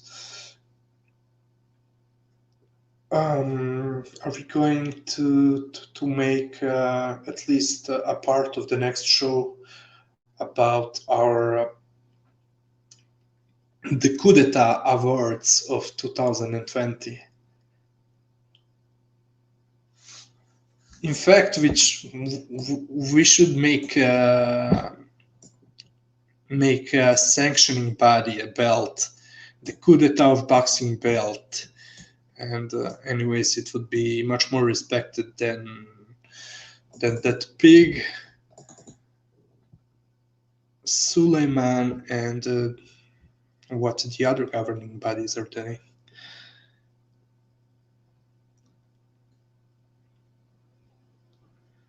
IBT saying Ancajas is moving up to super lightweight. What?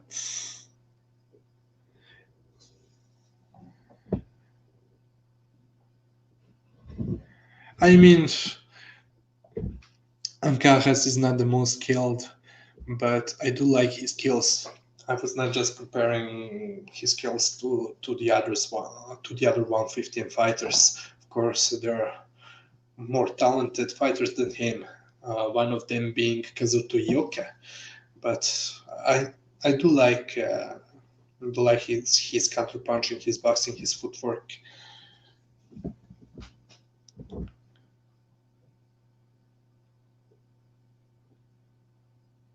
Seal Dog, I already forgot. I cannot remember what that fight looked like between Ancajas and Israel Gonzalez.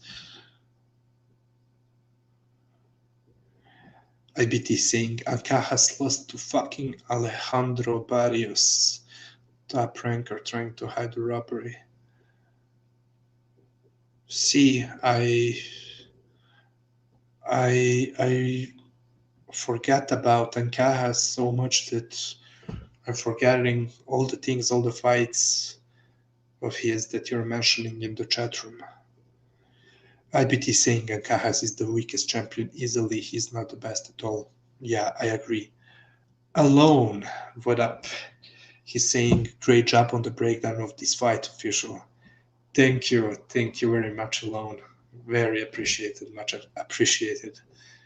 Thank you. Yeah, we'll try to do them as often as possible. See, but in order to do the film studies, we have to have the right fights that are really interesting to corruption and myself. I mean, from time to time, when there is nothing much to talk about and nothing much happening, I'm gonna start, doing special parts for those shows where, like we did with Golovkin and with Jesse Bam Rodriguez, doing some film studies on some fighters, but we'll see. But anyways, yeah, I do enjoy working on them with all of you guys. I mean, with corruption talking about them to you and showing them to you. Andre Rodriguez, what up, Andre? Nice to see you one more time. Good evening, Andre. L-Dog saying that Ancajas and his southpaw style will give a lot of guys hell. He's mentored by Manny Pacquiao as well, if I recall correctly.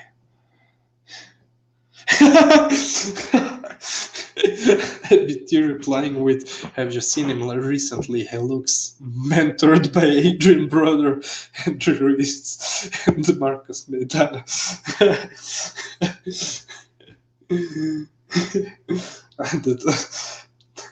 That was a great one. If luckily I was not taking a sip of coffee at that moment, because it would be all over my screen.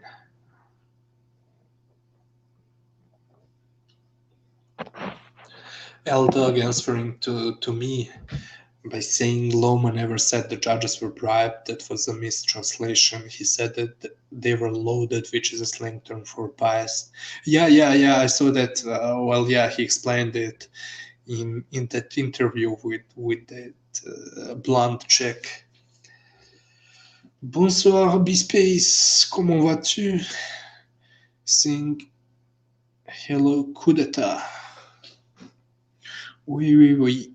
Bonsoir, B-Space.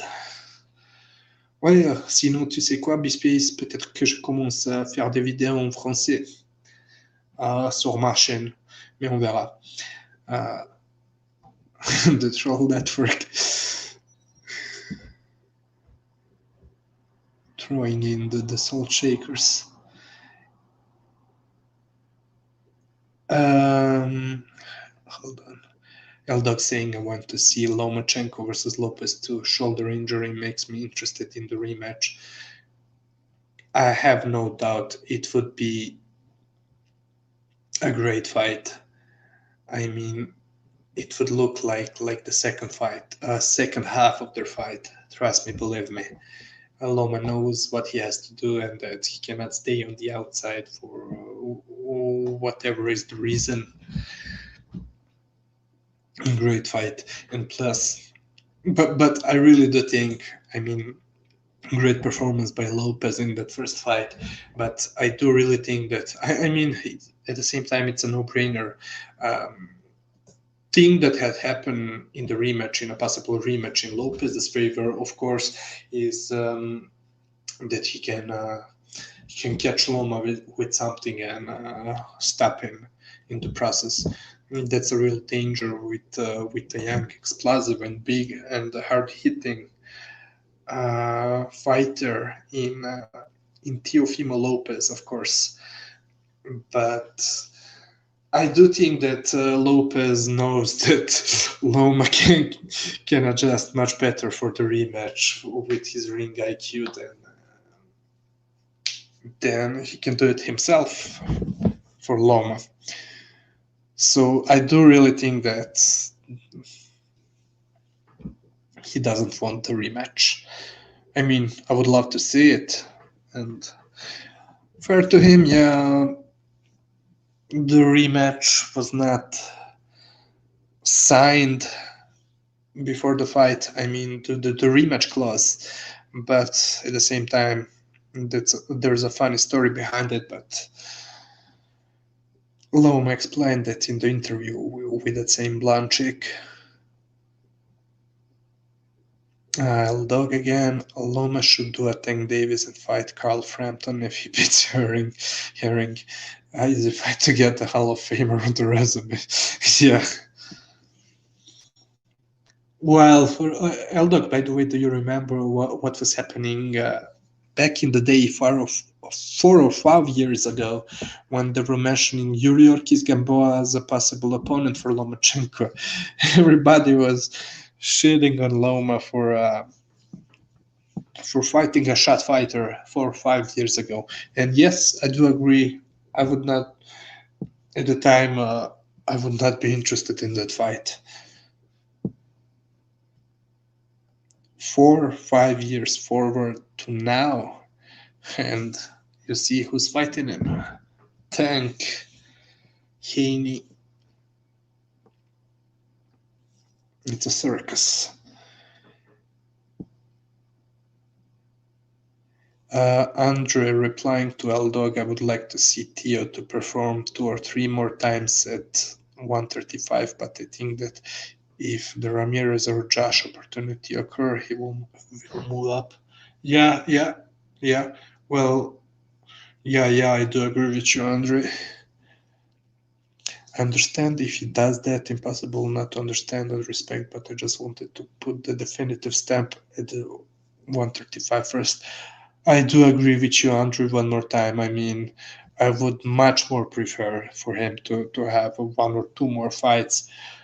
One of them definitely against Loma, definitely.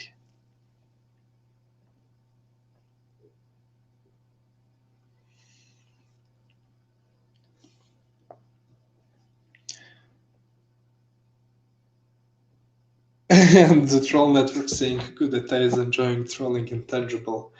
Absolutely, definitely. In fact, you know what, troll network? We should play the stoppage sequence of the Ioka Tanaka fight right now. Just for intangible.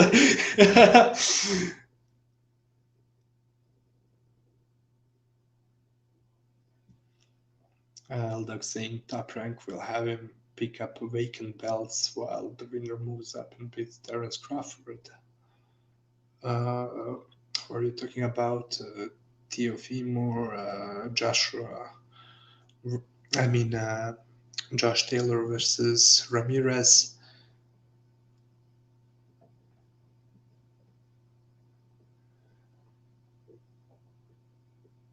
Yeah, definitely, Andre. Everything goes easier when fighters are free agents. I mean, also, it depends sometimes, even that. Yeah, Eldog.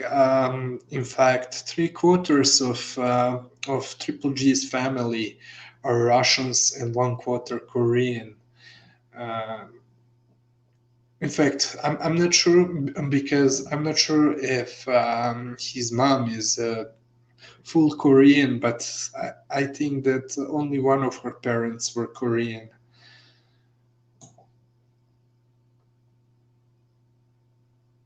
Yeah, Andre. And by the way, yeah, let's go into that. Let's go into let the coup d'etat of boxing turn into TMZ. I do think I have this theory, this that Triple G and Loma, judging by the way they're reacting to each other in the interviews, from what I remember, and I remember it through the fog, but I do think that they don't like each other for some reason. I don't know why, but I have that feeling. Maybe I'm wrong. I would like to be wrong about it. And plus, they're not working with the same teams. They don't have the same manager. Klimas is Loma's manager, and of the most of the ex-Soviet pro fighters. So it would not be crazy to me. I mean, I never heard anything, no rumors, but just basing it of their interviews when they mention each other, or when the interviewers mention Golovkin to Loma and vice versa. Okay, doesn't matter though. Okay, people are still arguing about Triple G's origin. Yeah, Andre Rodriguez. Excellent. In fact, you know what's the thing with me? Except for very few coaches, I never really paid attention throughout the years of me following boxing to boxing trainers. I was mostly concentrating on fighters and what happens in the ring. So So I'm late to the party, but from what I've seen from him, he's the real deal. Okay. So you're saying that you were late. Hmm. Well, I didn't say much about Salas. I was just reading a comment. Was it L Dog or IBT who was saying that? No, it was Intangible, I think. He was talking about how if Pedro Diaz would start working with Tanaka, that he would improve so much. And I was asking him, and short, long story short, and then I started talking about Salas. That's all.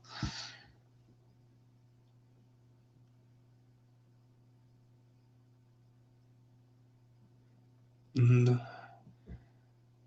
Aldog saying, telling me do a film study on Usyk versus Briedis, one of the best technical wars in boxing history. Well, if one we can do it before some of the fights, some of the future fights for Usyk. Yeah, why not? Yeah. There was definitely a lot of small things happening there. I cannot even remember what was happening exactly. Cannot remember or recall all the moves, but yeah, Briedis is that type of fighter, tricky fighter. So many adjustments from both sides. Corruption, what is saying? Getting all multilingual with your Japanese and French, I might have to drop some rural South African dialect.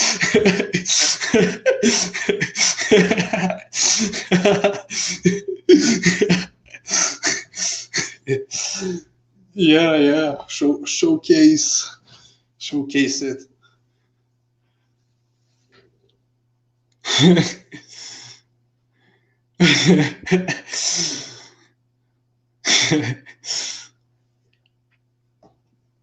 Eldog saying he thinks Klimas is an awful manager for Slavic boxers. Oh, well, it depends, but and I'm not sure myself how do I feel about him, but I do think I suspect we are thinking about the same thing, Eldog, and in that case, I think that we agree, you and me. Plus, judging by what Usyk was saying in his interview on his own YouTube channel recently. And by the way, for the record, I'm not even sure if he's managed by Klimas or not, Usyk. But yeah, his fighters getting fucked over. So maybe he cannot react to it. Maybe there's no solution for a foreign fighter who doesn't bring enough of money to be protected, even if Klimas was doing everything he could about it. So I would say that we are talking kind of out of our asses because we don't know for sure what's happening. Uh, is it happening because he's doing nothing or despite him doing everything? See, we don't really know about it, but I would say that, I mean, I don't know. Maybe he's not proactive. Maybe him too, and I don't even know if well, no, of course not. Usyk is not with Klimas. He's I mean, he can work with K2 and Matchroom and still be managed by Klimas because promoter and the manager is not the same thing. I don't know. I'm not sure. So I'm not sure if Usyk is working with Klimas or not. But anyways, what I'm trying to tell is Usyk in that interview on his YouTube page recently, he spoke about his managers that they're not saying anything before the fight when there are some bad things being done in Usyk's opponent's favor. So his team was saying nothing before the fight, only after the fights, complaining after the fights, not before the fights. So doesn't matter is Usyk working with Klimas or not, but the same thing could be happening with Klimas, because I saw him. I mean, multiple times he was being, he was the right word. He was being angry at different decisions,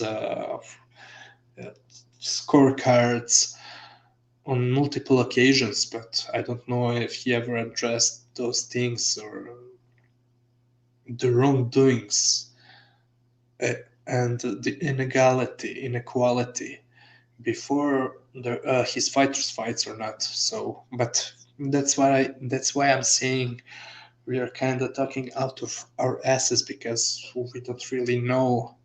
I would say so, at least. We are not aware of what's really happening behind the scenes. So I don't want to accuse him, but very, very possible, especially after what Usyk just said very recently. Yeah, so L-Dog saying, look at what he did with Kaola in the second world fight, or what he did with Loma and no rematch clause. Well, see, but that's the thing. Very possible that he didn't take care of those things. But maybe we do not know. Maybe it happened despite him doing all his best. You see what I'm trying to say?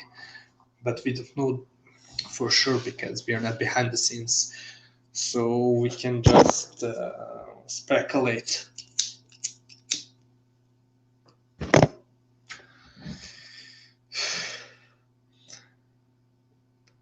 Yeah. Yeah, by the way, because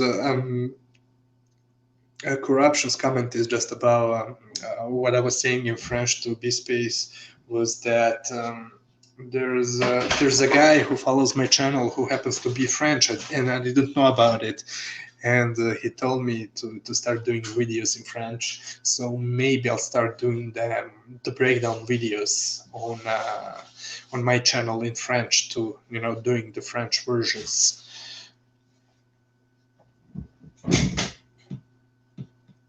Because I recently discovered one or two French channels after exchanging a couple of messages in my video comment sections, and that got me interested into finding out more about the French YouTube boxing channels, and I found two of them which are really good. But anyways, hold on. Andre Rodriguez again, seeing the no rematch clause is something I didn't understood. I mean, both Loma and Teo personally must and certainly wanted that for sure. What a mistake, major professional mistake for both. Well, not for Teofimo, definitely not, especially, well, you see what's happening. Teofimo and his dad saying that they don't need to do the rematch. It's Loma's fault that he didn't sign the rematch clause before the first fight. While you're absolutely right on the Loma side, but Loma, again, Andre, just very recently, just a couple of days ago, in that interview with that hot blonde chick, he was asked by her why he haven't signed the rematch clause before the first fight, and he said they wanted to do so, but Teofimo Senior, whenever he was calling out Loma, he was saying he heard him saying that Loma will be probably so scared that when they're about to negotiate the fight, he will want the rematch clause. And it worked very well for a Senior, but it explains very well also why Loma did not sign the rematch clause before the fight. You see? But by the way, when I started watching boxing as a kid, that's one thing that I thought so as well. When I was hearing the first time about the rematch clauses, I was like, well, but man, and it was me as a kid, as 7, 8 years old. It was hard concept for me to understand. Like, why would you sign the rematch clause? Because it tells your opponent you're afraid you may not win. But then after starting watching boxing, I saw that it's something that's very, very normal, at least in these last couple of decades. But anyways, yeah, I shortly explained you why that rematch clause was never signed. Eldog saying Klimas has Usyk, but I don't think, because he has some other, or maybe no, maybe you're right, Eldog, because that other guy is with Krajcik or whatever, Krajcik or whatever his name is. Maybe he's just from K2 Promotions, not his manager. I don't know, but I'm sure during that interview he never mentioned Klimas. He mentioned another name as his manager, so I'm not sure about it.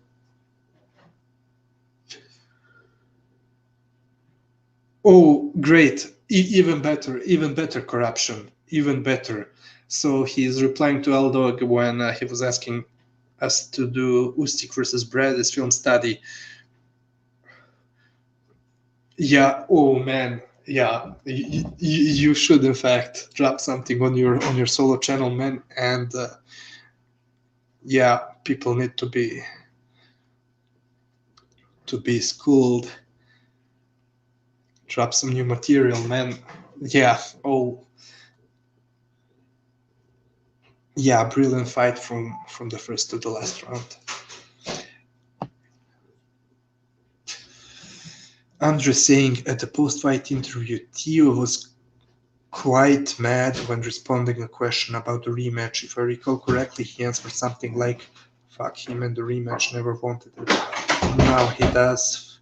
Yeah, well, it was probably a mind game by Teofimo Senior.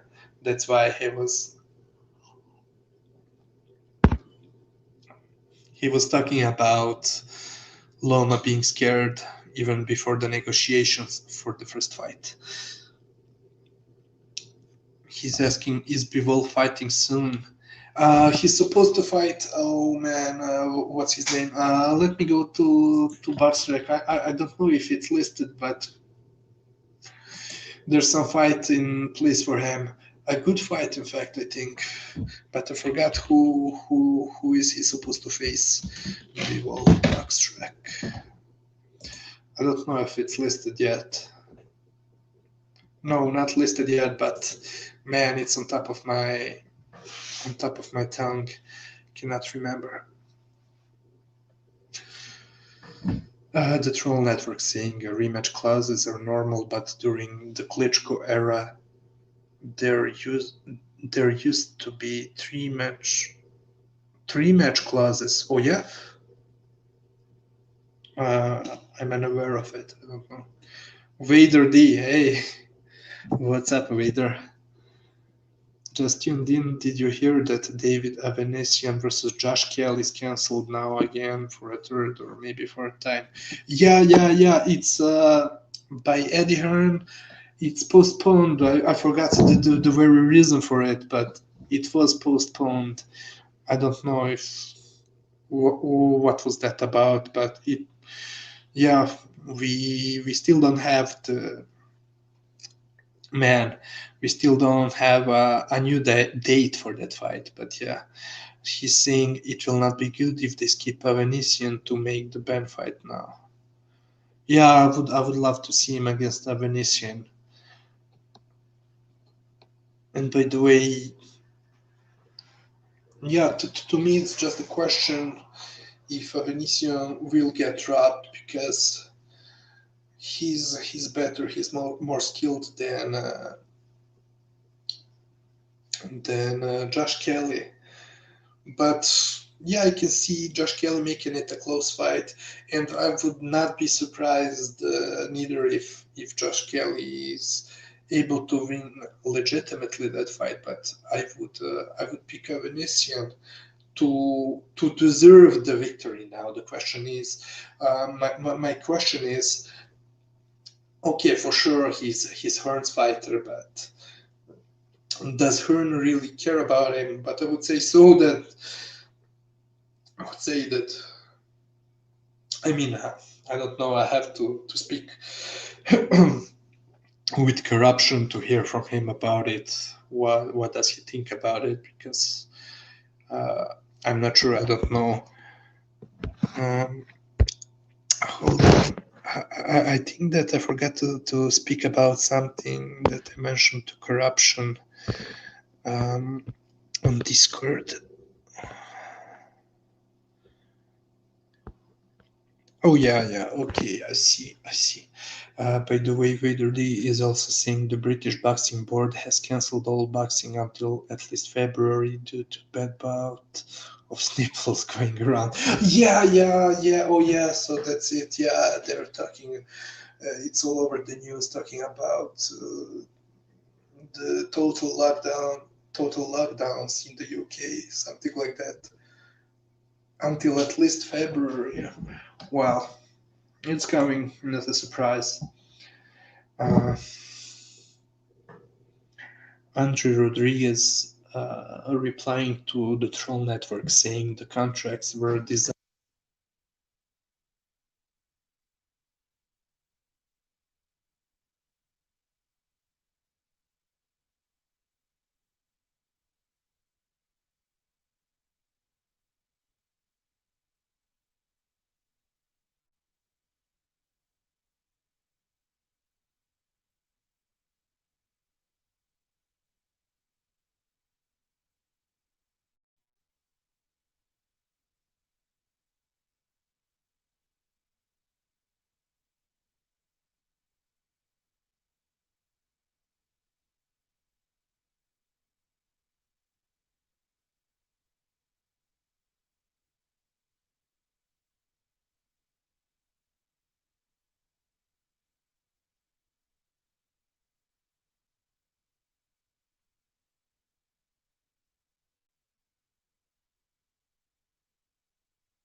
Oh yeah, the sound is off even now.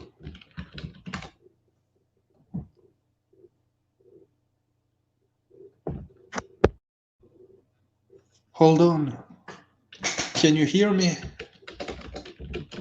Can you hear me now?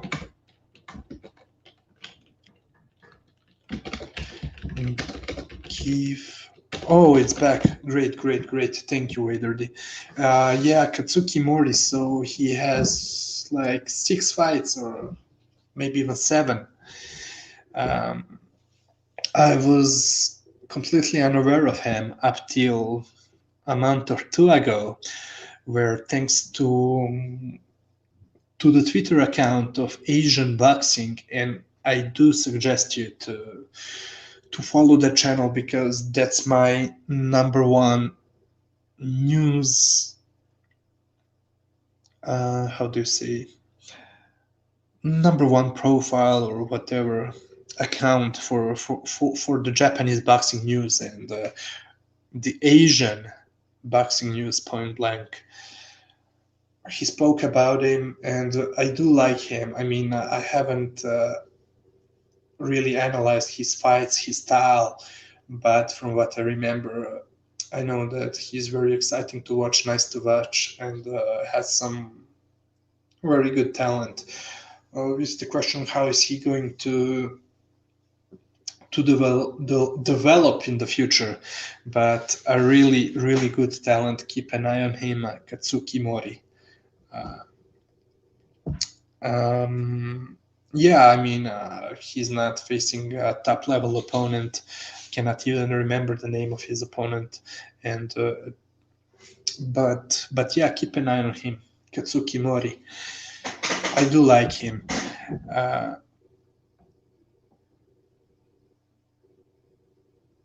Hold on.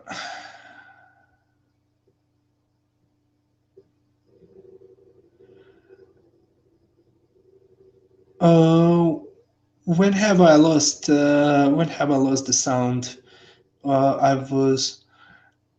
Have you heard me when I was talking about reading Andre Rodriguez's comments about about 3-fight deals with Vitali and Vlad, because I was completely surprised. I don't know if you heard me when I was talking about that. I don't know for how long you were unable to hear me, guys. I'm sorry for that.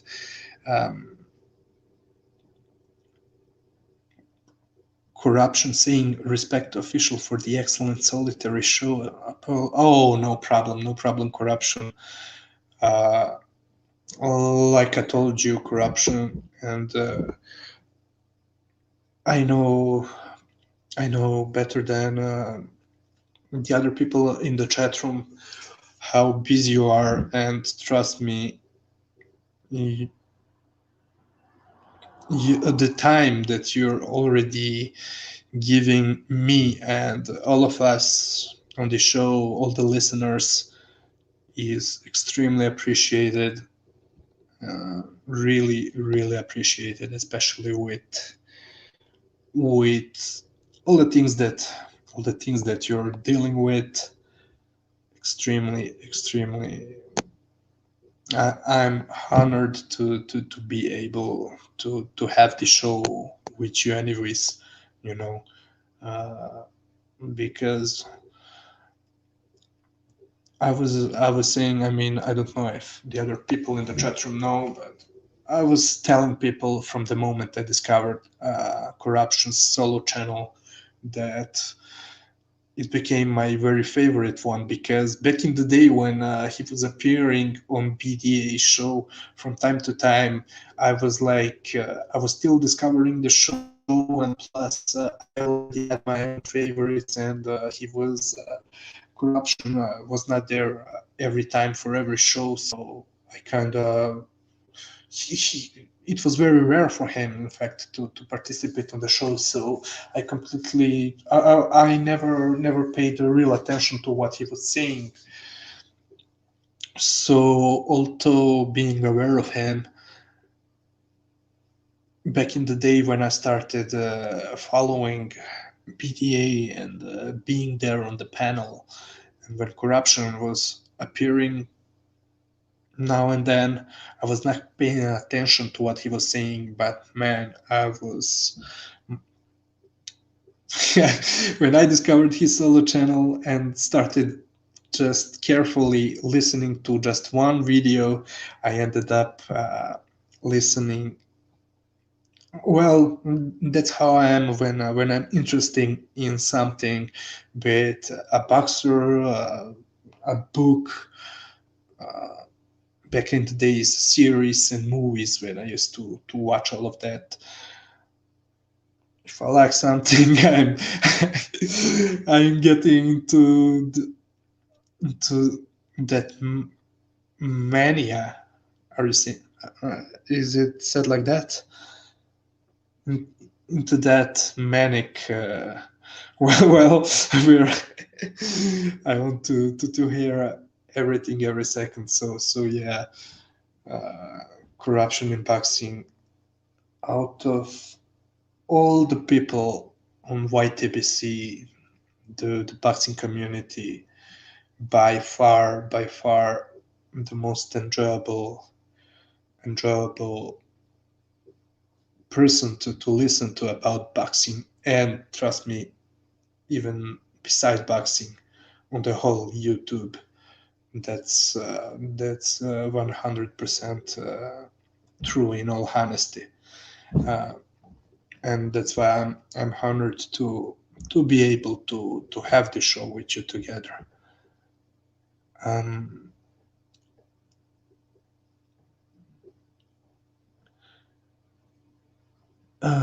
Andre replying to the troll network, it was crazy, no one could pass those 3 tests, and if one did, then probably the 4th fight against Vitali was still to happen. So one could pass Vitali twice. Yeah. It's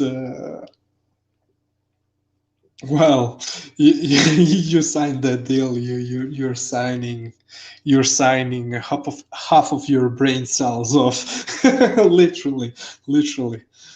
I'm still amazed, Andre, by what you're saying about that 3-fight deal with Klitschko Bros back in the day. I never heard about it. I didn't know. I was not aware, not following boxing back in the day. Amazing. Thank you for that. I didn't know it. So Andrew told me I lost sound before reading about the Klitschko contracts. Thank you. Well, okay, guys. Look, I thought that the show was about to last 1 hour because I was really in the mood doing just 1 hour, doing a quick show. But 2 hours and a half and past. So thank you for being here. I remember the very first comment, even before the start of the show. It was from I'm Phil, aka Subhash Kanwar, L Dog, Intangible, Body Aces, MXBC. There was some other guy from MXBC, I think. I forgot his name, but he was expecting me to say that the Campbell Garcia fight was fixed. No. IBT, big up. Thank you too for joining in, for being here, chatting with me, with us all in the chat room. Corruption, of course. Who else? SSB, yeah, big up SSB as always. The Troll Network. Alone, and of course Andre Rodriguez. It was extremely pleasurable reading your comments. Very, very thoughtful comments. Interesting, and I found out something new. B-Space, of course. Big up. Triple JJJ, I think I mentioned them. Who else? Vader D. Yeah, shout out to Vader also. Okay, so Yeah, but beside Katsuki Mori. And by the way, you guys know one intangible. I don't know if you ever heard of him. Anyways, yeah, I do think when I start watching and analyzing, studying his film, his fights, I may do a film study on him as well. But before that, I haven't done. Well, we have to do the breakdowns uh, on many other fighters, so we'll see. But we will be definitely covering Katsuki Mori, at least mentioning his name and when he's fighting. But what else is there? Yeah, uh, not the next week neither. But Angelo Leo is fighting Stephen Fulton for the WBO Super Bantamweight title on. Oh, well, we'll see on which network is it going to take place, but it's on January 23rd, 23. It should be a very good fight. Then, of course, at the end of this month, Sergey Kovalev versus Bektemir Melikuziev. So Melikuziev moving up from 168 for this fight to 178 catch weight. So he's getting a much better version than Canelo. Keep that in mind. Also, the same night, Caleb Plant versus Caleb Truex. Oh, hold on. This should be a mistake because it's saying that it's a card in Moscow, Russia on Bob Arum's top rank. Impossible. Both of them are PBC fighters, right? Or at least Truex used to be, or maybe not, but he was fighting on PBC's cards, right? And Caleb Plant is definitely an A side and the IBF title belt holder, and definitely Heyman's fighter, so must be a mistake. But what else is there?